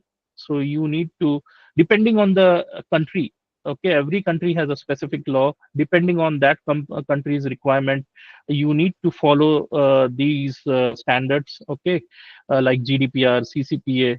And please remember the why you need to follow, because of compliance issues, right? And there's a very heavy penalty nowadays for data protection and data privacy if you're not complying with that country's rules, right? The penalties are so high that it can close your business also. Okay. So we have HIPAA, okay, health insurance. Now, why HIPAA is very important? Please understand, like we need to have these rules to protect our medical information, right? Suppose your medical information is easily available with the insurance people, right? So would you get suppose you have a element, right? Will the insurance person give you the amount that you need to spend for getting a particular insurance depends on what kind of medical history you are having, right? And if this medical history is already available with the insurance people, then they can tweak it, right? You may have to shed extra money for getting a particular insurance. Am I correct? Yes. Yeah. So that is why this protection is very, very important, right? Then PDPA, LGPD, okay, GLBA is very important. POPI, it has been added recently to CISSP. So that is also South African rule, right? Law regulating processing and protecting of personal information. That is also very important. Okay. And then PIPEDA, Canada's personal information, important. Okay. Also, there's a Privacy Act. So don't. So there is one Privacy Act in US also. Don't confuse with that. This Privacy Act is for from the Australia region. Okay. Okay. Also, CCPA is very important. Sometimes I've seen some questions coming around it. California Consumer Privacy Act. So unlike India, in US, every state has their own privacy laws, right? One of the most stringent is CCPA. Okay. So again, when you come back to governance, we have FISMA.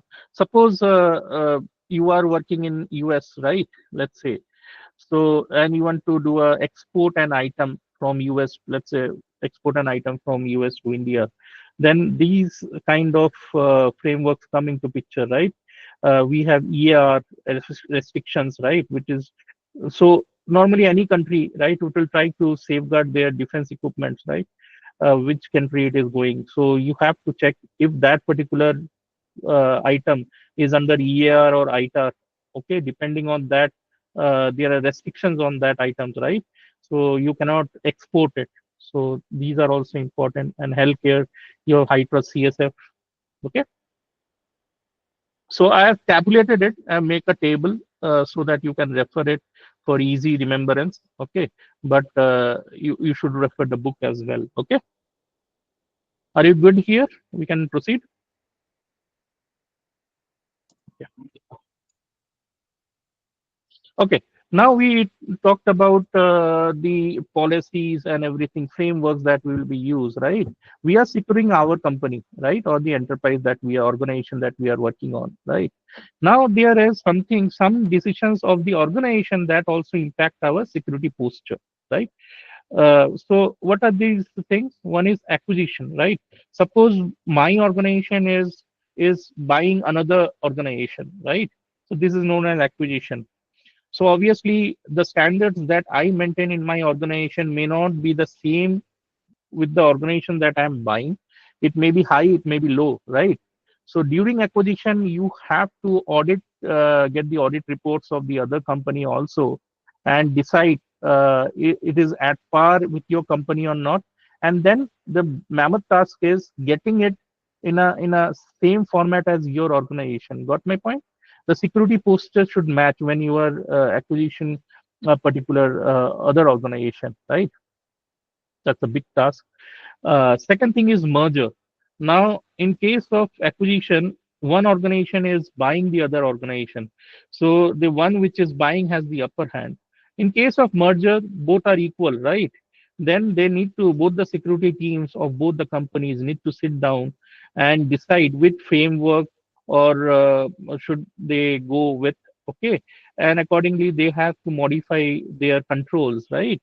And make the security posture uniform for that merger. Got my point? And same goes with the last one, when the company divestiture, where the company is divided into, suppose I have an organization, okay, or enterprise. Now I'm selling off 50% of that particular company or organization. Okay. So in that case, what are the patents that will go with the other company? Okay. Or let's say in that scenario, what are the other important critical information that is going from my company to the other half that I am selling off, right? So those things we have to take care, and accordingly we have to audit and do all the things. Okay. Any doubts here in these three topics? Yes, I have a question. Yeah, Rahul, You tell me. said standards cannot be changed and No. frameworks can be tweaked. Quick, yeah. So are standards always defined by government and by laws? And can the organization define their own standards? No, no. Standard is something that you will show to the other company that you follow these good security process, right? So mostly they are issued by government, backed by government, right? So you cannot modify it. It has to be the framework. Why I'm saying it can be tweaked. Let's say you are going with ITIL, right? Right. And in your business, ITIL maybe having, let's say, 10 controls. It is talking about 10 ways how you should do your business, right? What the 10 things, right? Right. But your company is not doing all the 10 functions, right? Okay. Only 8 functions it is doing. So why should I be worried about the 2 components that I'm not using in the framework? Got my point? Got it. So standards will be uniform among all the organization, as my understanding. Absolutely. See, if I say my company is PCI DSS certified, or let's say meets the standards of PCI DSS, right? If I tweak my PCI DSS, suppose the standard can be tweaked. Now, how the other company will validate it? Got my Right. Got how it. will it get the confidence I am following the same security posture that they expect? Got my Right. point? Yes. So Thank you. that Thank cannot you. that cannot be done. Thank you. Any more questions? No, that's it from me. Okay. Thank you. Very good question. I have a question. Yeah, tell me. You spoke about the frameworks being matched during the acquisition stage. Should it be done after the acquisition or during or before? No, it should be done when the acquisition is happening. Suppose you are going for taking over a new company, right? So first thing that should be done should be you should ask for their audit reports, and maybe if possible do a fresh audit by a third party. Got my point? And depending on then you should also do risk assessment. Okay. So these all should happen before the acquisition. Got my point? Okay. Because So, once it is done inside, you may do the steps later, but at least you should know at what condition the other organization is, right? Right. So does this mean an external penetration test also is required along with the data breach and stuff? Depending on the business. Okay. Suppose you are taking over a food business, do you think that a VAPT is required? Right. No, no. Okay, depending on the business. If it is doing something with a client facing where they host websites of okay, or some data is outside, okay, then obviously I will recommend a VAPT done by a third party. Okay, all right. Thanks a lot. Okay, yeah, yeah. And just to add to what the question was asked, Yeah, I because have one question related. Yeah, Mohan, tell me. Go ahead, Mohan.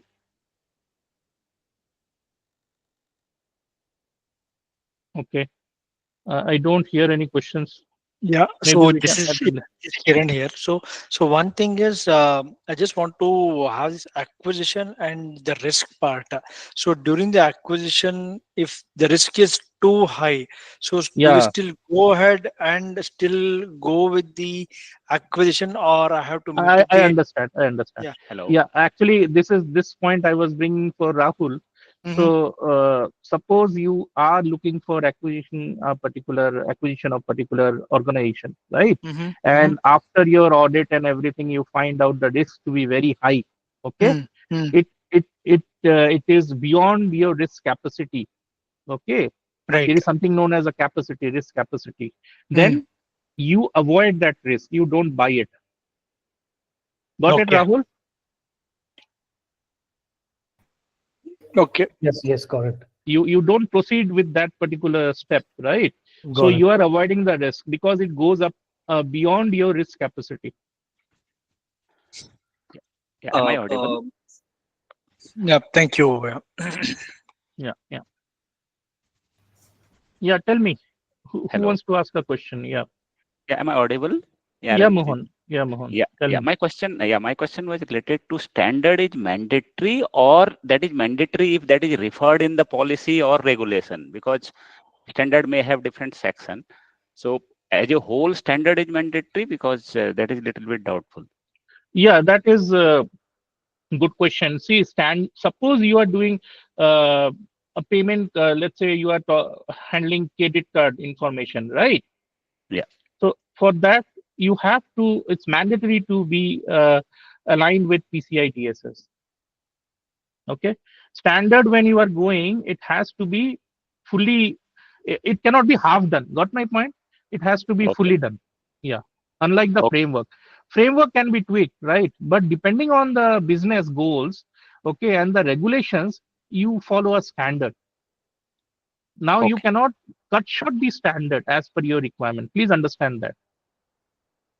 Okay, got it. Thank you. Okay. Yeah. Okay, guys, should we move ahead? Harinder, I have one question. Yeah, Samit, tell me. Yeah. So let's think a scenario where organization, as you mentioned in the case of merger. So when one organization try to acquisition for a different company, okay, and that company may not follow the same standard or regulation. So in that case, how to maintain the same compliance as per the parent company? We are talking about acquisition or merger, because both will be handled differently. Okay, so merger means it's the same company, but it's a different. No. Merger means both the company are coming as a partner, right? Means you are merging two companies. So in this scenario, what will happen? Security people from board the company and their boards will make a steering committee mostly. Okay. Look at what part of business they are working, what is the risk associated with that business, and then make a common go with the common framework. Got my point? And Okay. accordingly, they will put the standards also. Okay. So what I would like to understand your experience. So let's say some company don't have any regulation maintained and they would like to adhere regulatory, either can be HIPAA or PCI DSS. So how they will start? Means any process, any procedure they need to follow, how to start this? See, it depends on the business, right? If your business is handling with, let's say, medical documents of patients, right? Then only you are doing business in business with US, right? Then the HIPAA will come into picture. Now, if you are doing business only in India, okay, then DPDPA, which is getting framework, that will come into picture, right? Got my point? Yeah. Now, if your company is doing handling credit cards, right, some information from the credit card industry or something, then you have to be compliant with PCI DSA, otherwise you cannot do the business. So standard selection is based on your company, what it is doing, okay, what is the company goal, okay, and then it has to look for the legal compliance. And in legal compliance, whatever standard needs to be followed, that has to be followed. Okay. Got my point? So, Yeah. so those decisions will be done by the board and the senior management, right? And those rules and regulation, from where we will get it? There are organizations, third-party organizations. You can take their services. They will guide you. They will say how that gets implementation is done. Okay, like we have big fours, right? Deloitte, EY in India, right? So these companies do this kind of stuff. Okay. Okay. Okay. Thank you. Okay. Can we move ahead? So I have a question on the third point, divestiture. Can you give an example on how it is happening in the real world? Yeah. See, sometimes what happens, a company, suppose has multiple business, means multiple, let's say a product-based company has 10 products, right? Now it is only focusing on 5 of the products. Now 5 products they don't want to focus. Okay, their business goal has changed. So there may be a possibility that they will sell out the 5 products to another bidders, right? So that is what is covered in divestiture. Got my point? Yeah, thank you. So when that thing is happening, as a security professional, we have to see what kind of patents and critical information is going out from the main business. Got my point? It should not happen that some patents which is not related to those 5 products, or some critical information which is not related to that particular products goes out during this time. We have to be careful with that. Okay, so if I say outsourcing of some of the services which we are providing as a company, so is it comes under the divestiture? No. It doesn't come under that. Okay. Can we move ahead, team? Okay. So next thing comes under due care, due diligence, a very important topic that you should be aware. You will mostly get a question on this. So what is due care, due diligence? Suppose due care is I send my kid to school, right? So I will take the bus services, okay, the school bus services, or let's say I hire a auto or a bus for my child, right? So that he or she safely goes to the school and comes back, right? So that is my due care, right? What I should do, okay, so that my kid is safe. Now, what is due diligence? While doing so, I do the background check of the driver. Okay, I should see if I do so myself. Look at the bus, right? Are the seats comfortable, or let's say the bus is not a very old bus, which has a very old type of brakes and stuff, which is outdated, right? So that extra step that I do, the background checks that I do, is a due diligence.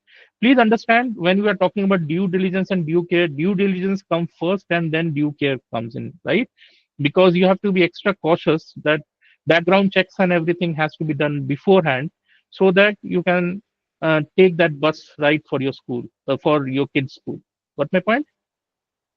Any doubts?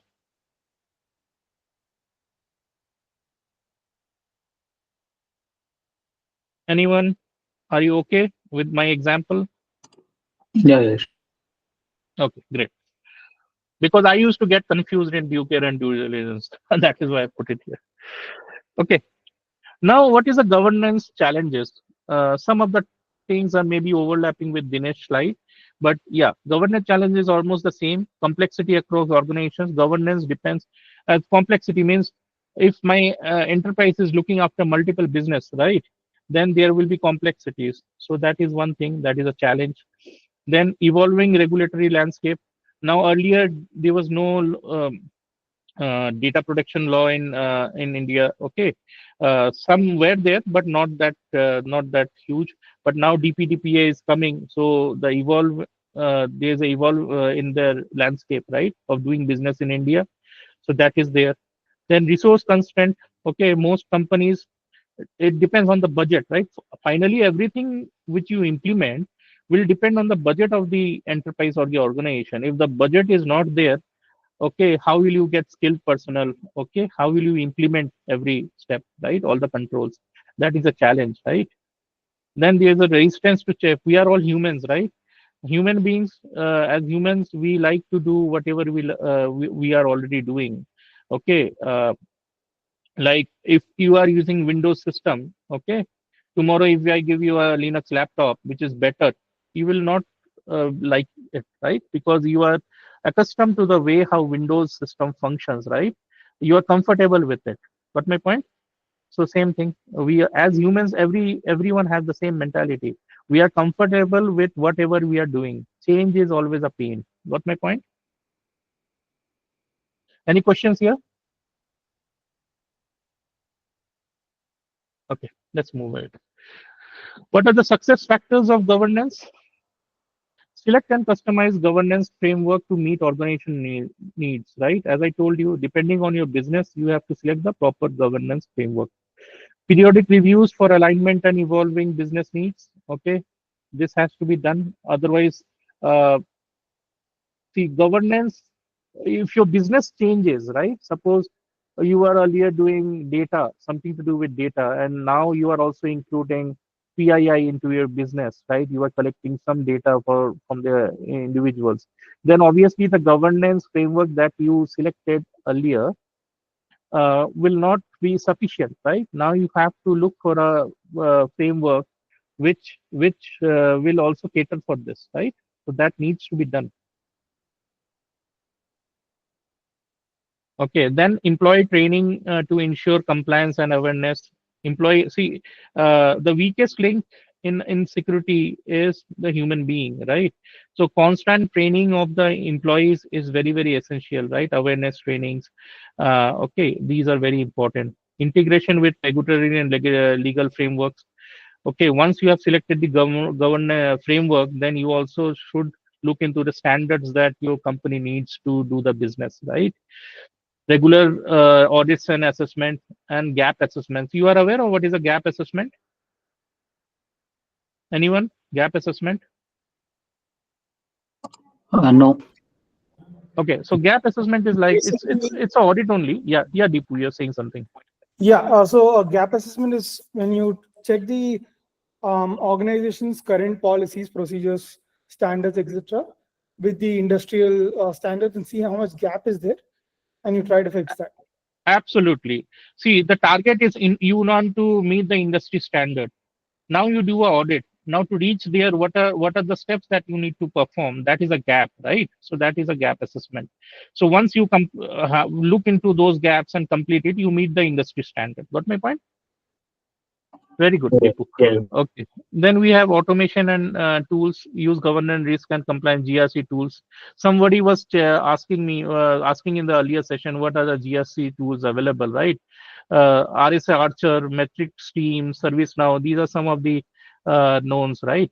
Although in CISSP, they will never ask you to give names because CISSP is not is a vendor neutral thing, right? They will not ask you for giving up the names, but keep an eye. Okay, having knowledge is good.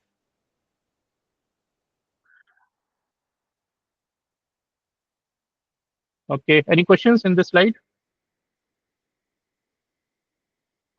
Okay, tips. The in an enterprise, CISO or the Sorry, before you move on, just one comment to everybody. Guys, I know this is getting really engaging. I think people are active and discussing. That's where I want to add this point. So now we have around 41 people on the call, and then we have around 60 members registered. So you have at least 40 members interested to write the exam. I think this is a chance for you to know what stage they are, how they are working, what they are working. I think this is the way. It's not just listening in these 2 sessions to create a common engagement. That's why we are actually investing in these portals like the LMS.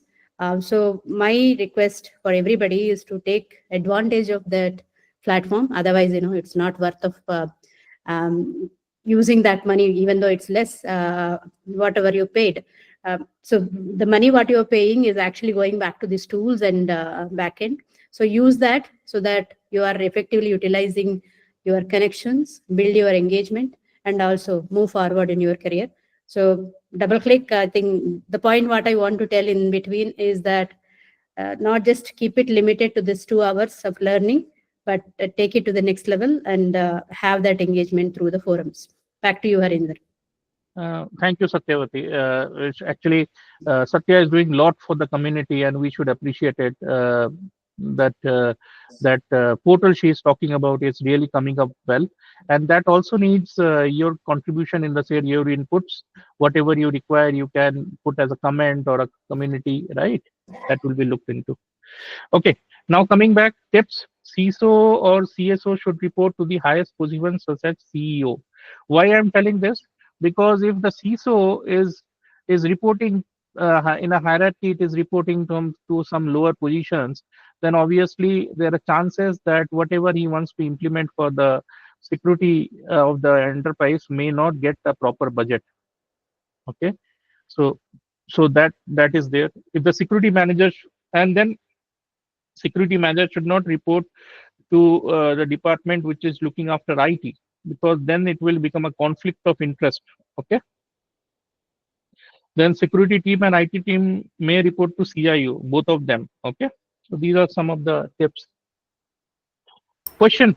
Harinder, I have a question. Isn't the first point and the last point contradictory in your previous slide? Because security team reporting to CIO, CISO will not have a team on his own then, right?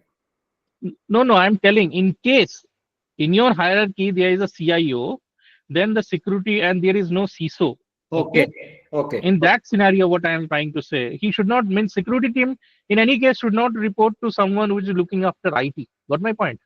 Yes. Then there will be a conflict of interest.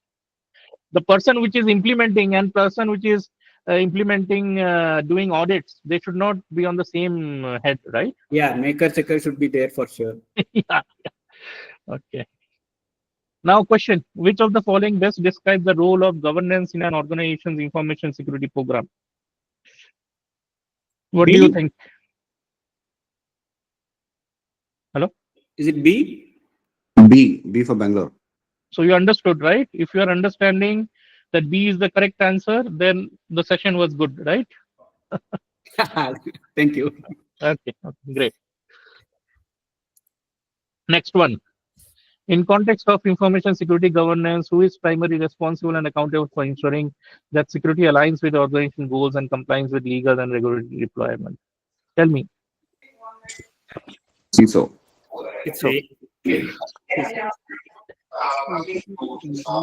You forgot my point, right? I'm talking about accountable. Who is accountable? The highest in the list. Board of directors. Yeah, B.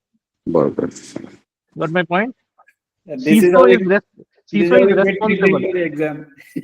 Yeah, CISO is responsible, right? When board of directors is already there, they are accountable. Okay. CISO should get proper budget, na? If CISO is not getting budget, how will he implement it? So ultimate accountability will be board of directors, right? Or the executive management. This looks like a real CISSP question. Yeah, that is why I framed it. Okay. I have very less time. I think our session is ending. Satya, can I get another 15 minutes? We can do just one thing. I want to tell you that we have framed, as we mentioned, around 65 questions for the entire section. That's available in the LMS again.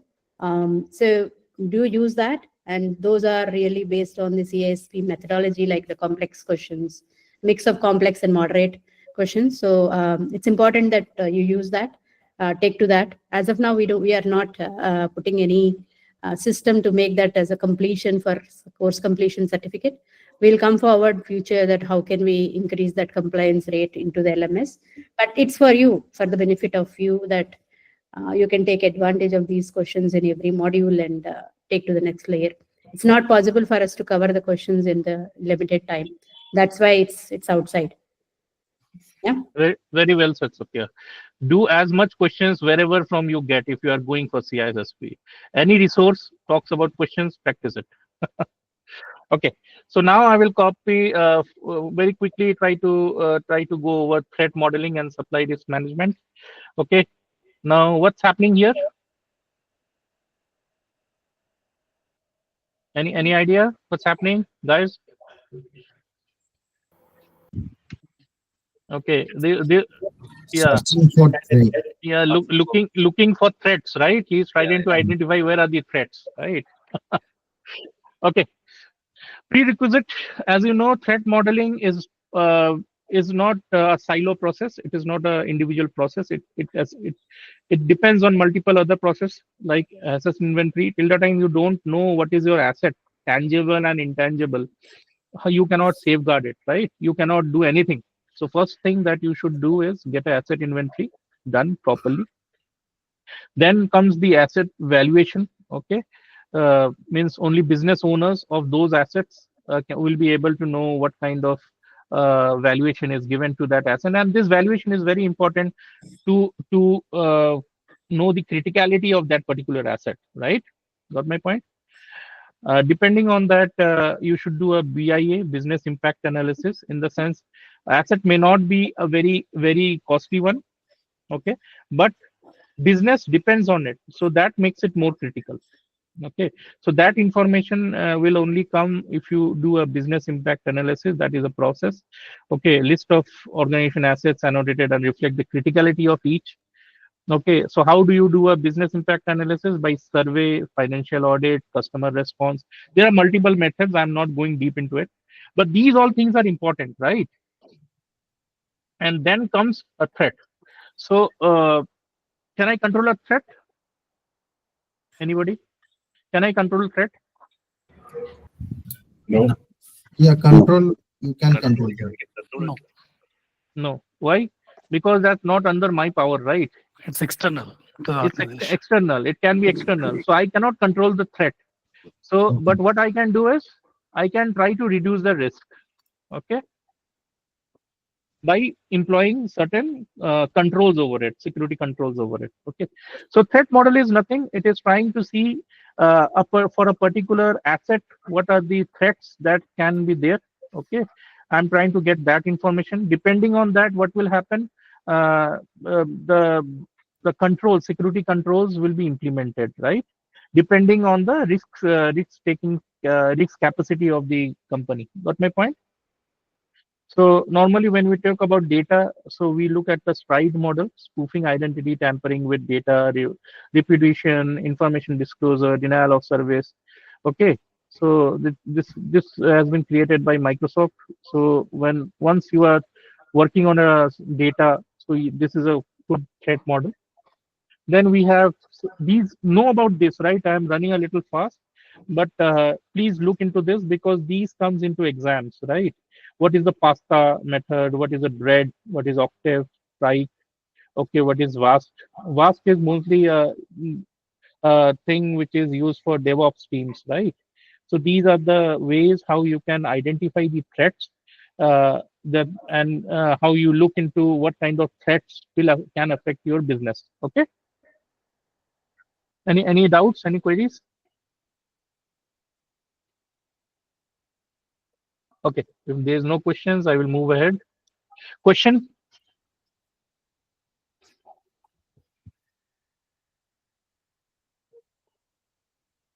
Which of the following best defines a threat in the context of information security?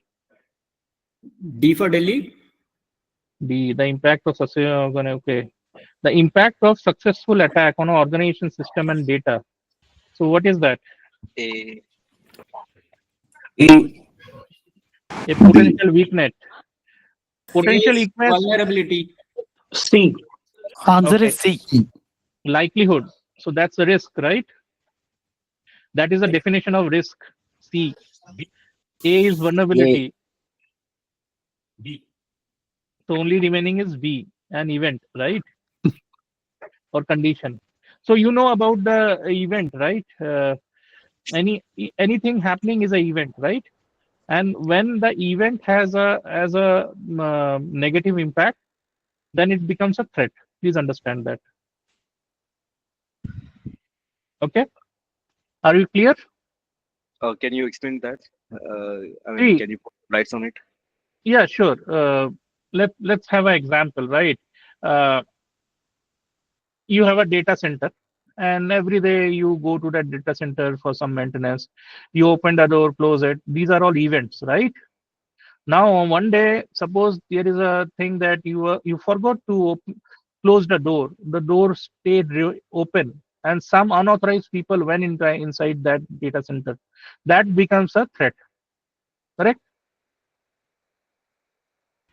True. Yeah. Every day opening and closing the door is an event, right? But what happened here is it's something happened, same thing, but here the result is negative, right? So that becomes a threat. Yeah. True. Okay.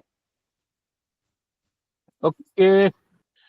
Harinderji, one contra question. So door being open is not a vulnerability? No. Okay. If you it is a vulnerability if you don't have a proper auto close mechanism. Got my point? Okay. Now in this case, even though there was an auto close mechanism, every day this guy, for some reason, for removing some stuff, he kept a wooden block and forgot to remove it. Okay. And that's become a threat, right?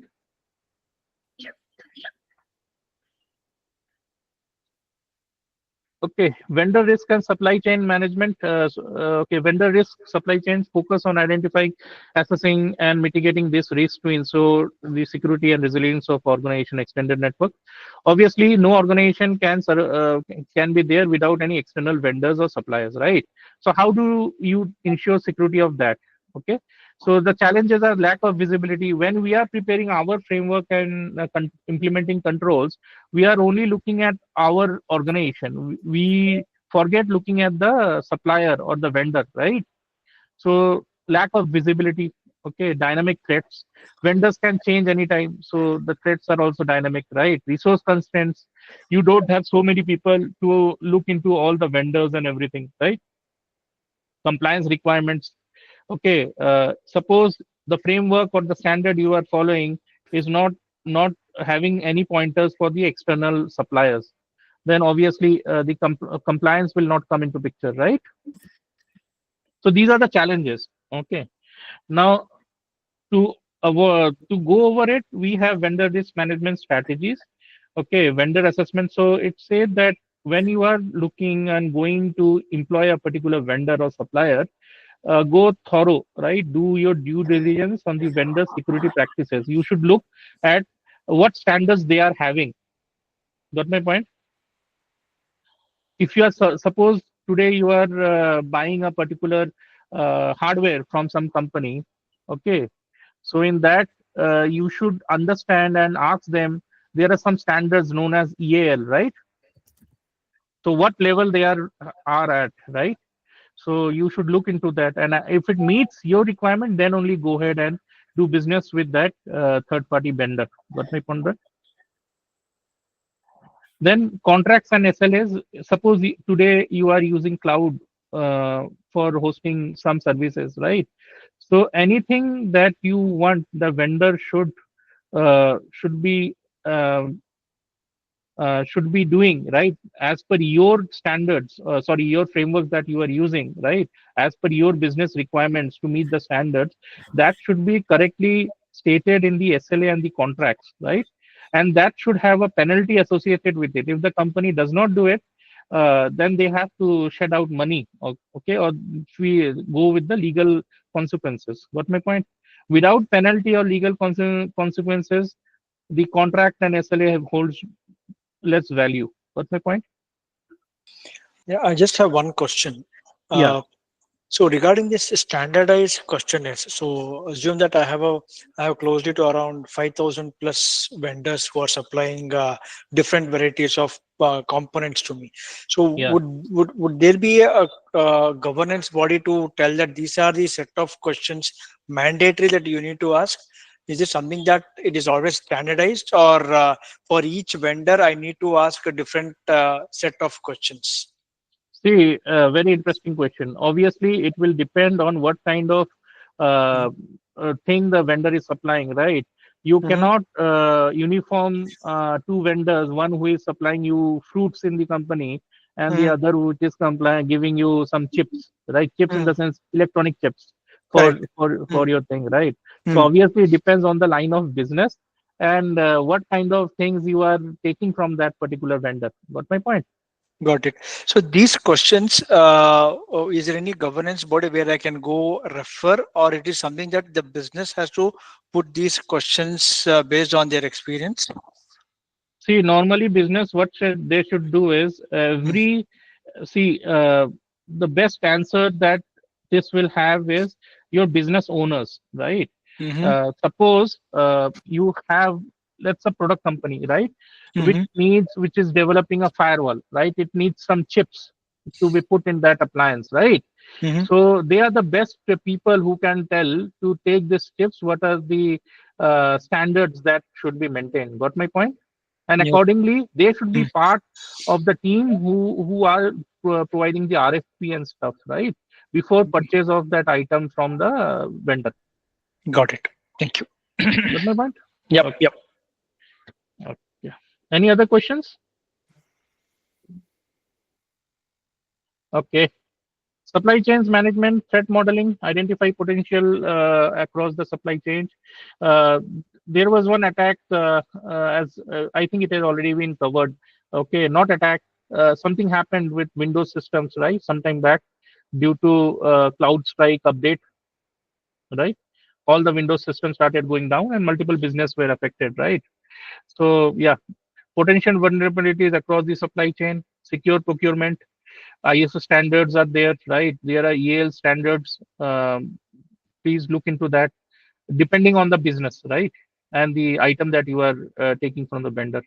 Then diversification. This is a different threat. What is that? Suppose you are taking item from one vendor, right? And what if that vendor goes down? Means that business shuts off. Then it will affect you critically, right? So always look out for 2-3 vendors who can supply the similar type of items, right? Then in incident response planning, suppose what happens if there is a supply chain disruptions or breaches, right? In that case, that should be part of your incident response, right? Plans and books, playbooks. Got my point? Okay. Question: which of the following is the primary objective of supply chain risk management in the context of information security? Please identify. I hope people are not sleeping. Please answer. B for Bombay. B for Bangalore. Yes. Yeah, B is the. Thanks. I rushed about this particular topic, but people still identifying the correct answer. That's good news. Okay. Business continuity and disaster planning. I will skip this topic because it will be covered on the 7 domain also. There's a particular domain in CISSP for covering this, but I will just so understand, right, why I put this picture here.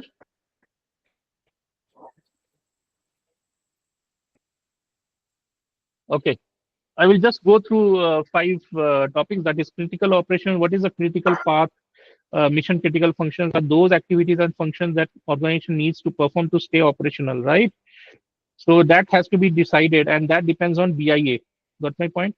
So every process is depending on the other process. I talked about business impact analysis. That will give you the result to identify the critical path, okay, critical operations. Then business continuity. What is business continuity?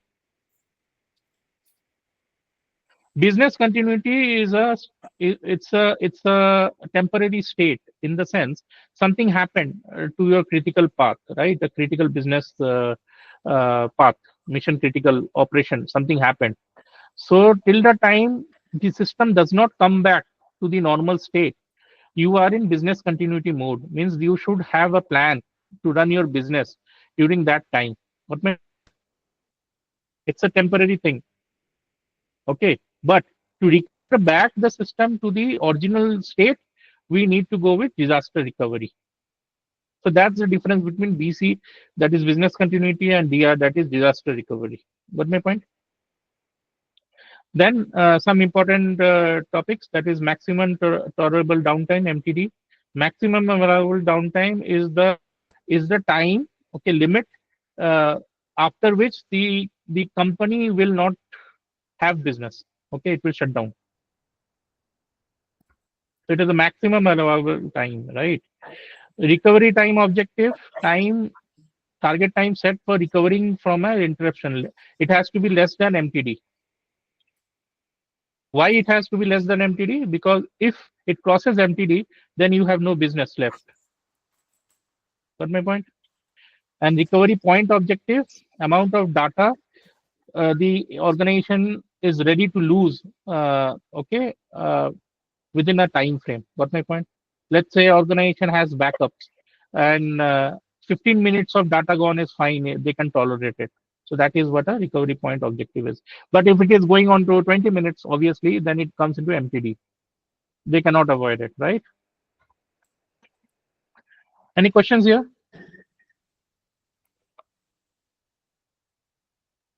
Okay. One last question. As a part of information security, this is a very interesting question. I have created it. Please go through it and tell me the answer. As a part of information security management team, you received information that a critical server has been compromised. The hackers are actively exfiltrating data. What would be the best effective course of action? Guys, I need the answer for this. Please answer. B. B for Bombay. Very good answer. B. Everybody wants to go with B. Hello. Yes, I think it's more quick and effective. Yeah. Very good. Very good. But do you have the authority of doing it? Are you trained enough? So that is why the answer is not B, but C. Please see what you are, right? In CISSP, you are a security manager. Think like a manager, right? You are not authorized to do anything. Correct. You are only authorized for engaging the correct team. Okay. That's all from my side, and it was a very interesting session. I'm open for any questions.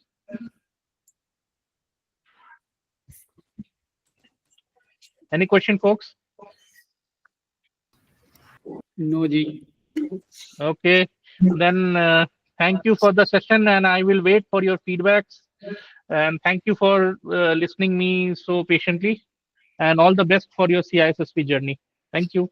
Hey, thank you for that. Those claps, and that's required for those people who actually are giving their weekend, right? I don't think we can even afford a 30 minutes of time of Harinder, any of us, by paying in cash. By just paying 200, we are getting him just giving us 3 hours time, and also building the content, working with us is everything. And same applies to Dinesh, who helped us.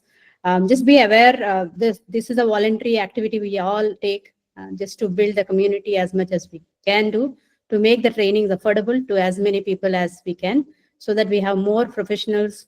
When we were trying, we don't have materials available. We were going here and left and right. So we want to solve that problem for the community. So appreciate that. And what we require is just put that onto wherever you can add on, like social channels or wherever. That's how we can increase more community, more people will be aware of it. If they're not aware, they will never be able to take the advantage of these courses. The rationale why we are asking you to speak about it more is then they will know more, they will also take advantage. So as I mentioned earlier, second point what I mentioned is, I request you all to connect together on the community, either here or on our WhatsApp group, so that you are together and you are going on this journey of certification, and there are people helpful for you. So for the next journey, so this is just one domain we covered. So there are more domains to go through. For that, I call Seema. Seema, can you come on to the call and explain the module 2, what we are coming in?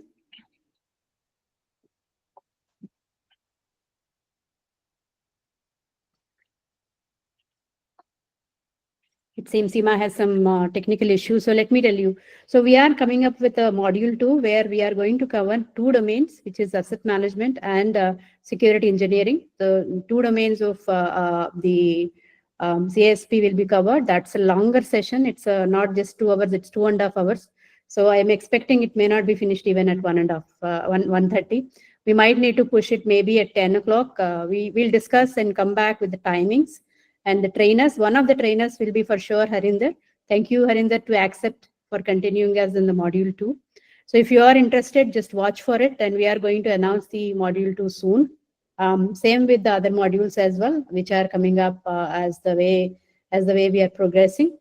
So with that, Seema, you are back? No.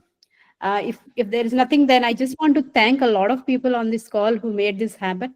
Let's say Harinder and Dinesh, who was actually helping us in this course content and doing this course, and Madhu, who actually working on building this content along with us, and Nainika and Gitanjali, who are actually supporting in the backend. So these are all, more than this, there are more people who are also working as advisors. For all those, we sincerely thank, and we thank you for joining on a Saturday and learning this. And we look forward for future sessions. Any last questions we are ready to take? Otherwise, we are good. No, Satya, thank you so much. It's a very interesting way of learning. Like I had put in the chat, rather than reading the material word by word, quite interesting examples even by both of them. And love to continue this. Thank you, Kannan. Appreciate it. Will we receive the recording? Yes, it will be onboarded onto LMS.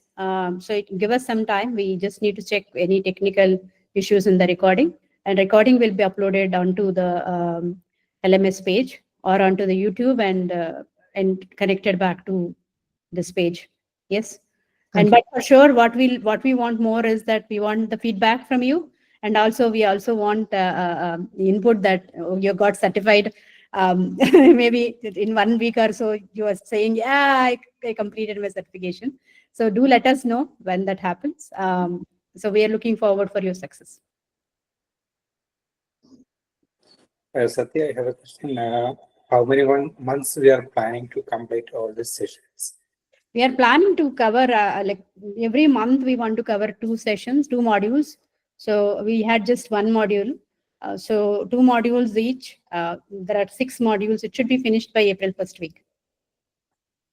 And there will be an exam also. The exam itself, we want to cover it separately instead of doing it along with any model. What we want to do is we want to give you the exam before you do time it and do the exam and come for a review call where we go through that questions and discuss why that is right, why that is wrong. So that's the kind of discussion we are planning as a last session, module 7. Great, thank you. Just to add on to that, what CSA Bangalore team is doing, we should all appreciate it.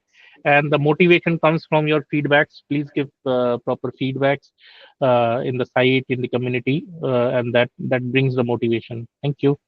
Yes, I agree. And even on the social channels, if you can. So we didn't taken any photo or anything. I'm not sure. Nainika, did you taken a snapshot? Otherwise, just we say that it's done. But we are not doing any social post for the active engagement. But we request you to do that if you can. Yeah, that will help. Yeah, thank you. And we were looking for that 1 million number of cyber defenders. It can only happen if you cascade it further. Yeah.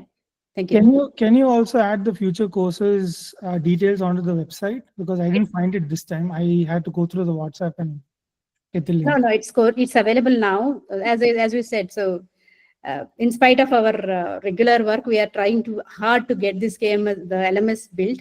So right now the courses are there in the page. You can see them. Okay, let me just give a simple snapshot for a quick reference. This is how it is coming now. So it's not ready. I know I was talking about the event, not this one, into the CSA Bangalore chapter.com. The events we are still working on the schedule, that also will come here. All will be on the same LMS page. Even the physical sessions, we will have a listing on this page. Yeah. So make use of the LMS. Okay. Anything else? Just one thank you for Seema also for Sorry, I missed Seema also. In spite of her husband not well, she's actually working with us and really supporting so well, coordinating with speakers, helping us in managing this session. Thank you, Seema. Sorry, I missed it. Thank you, Pooja.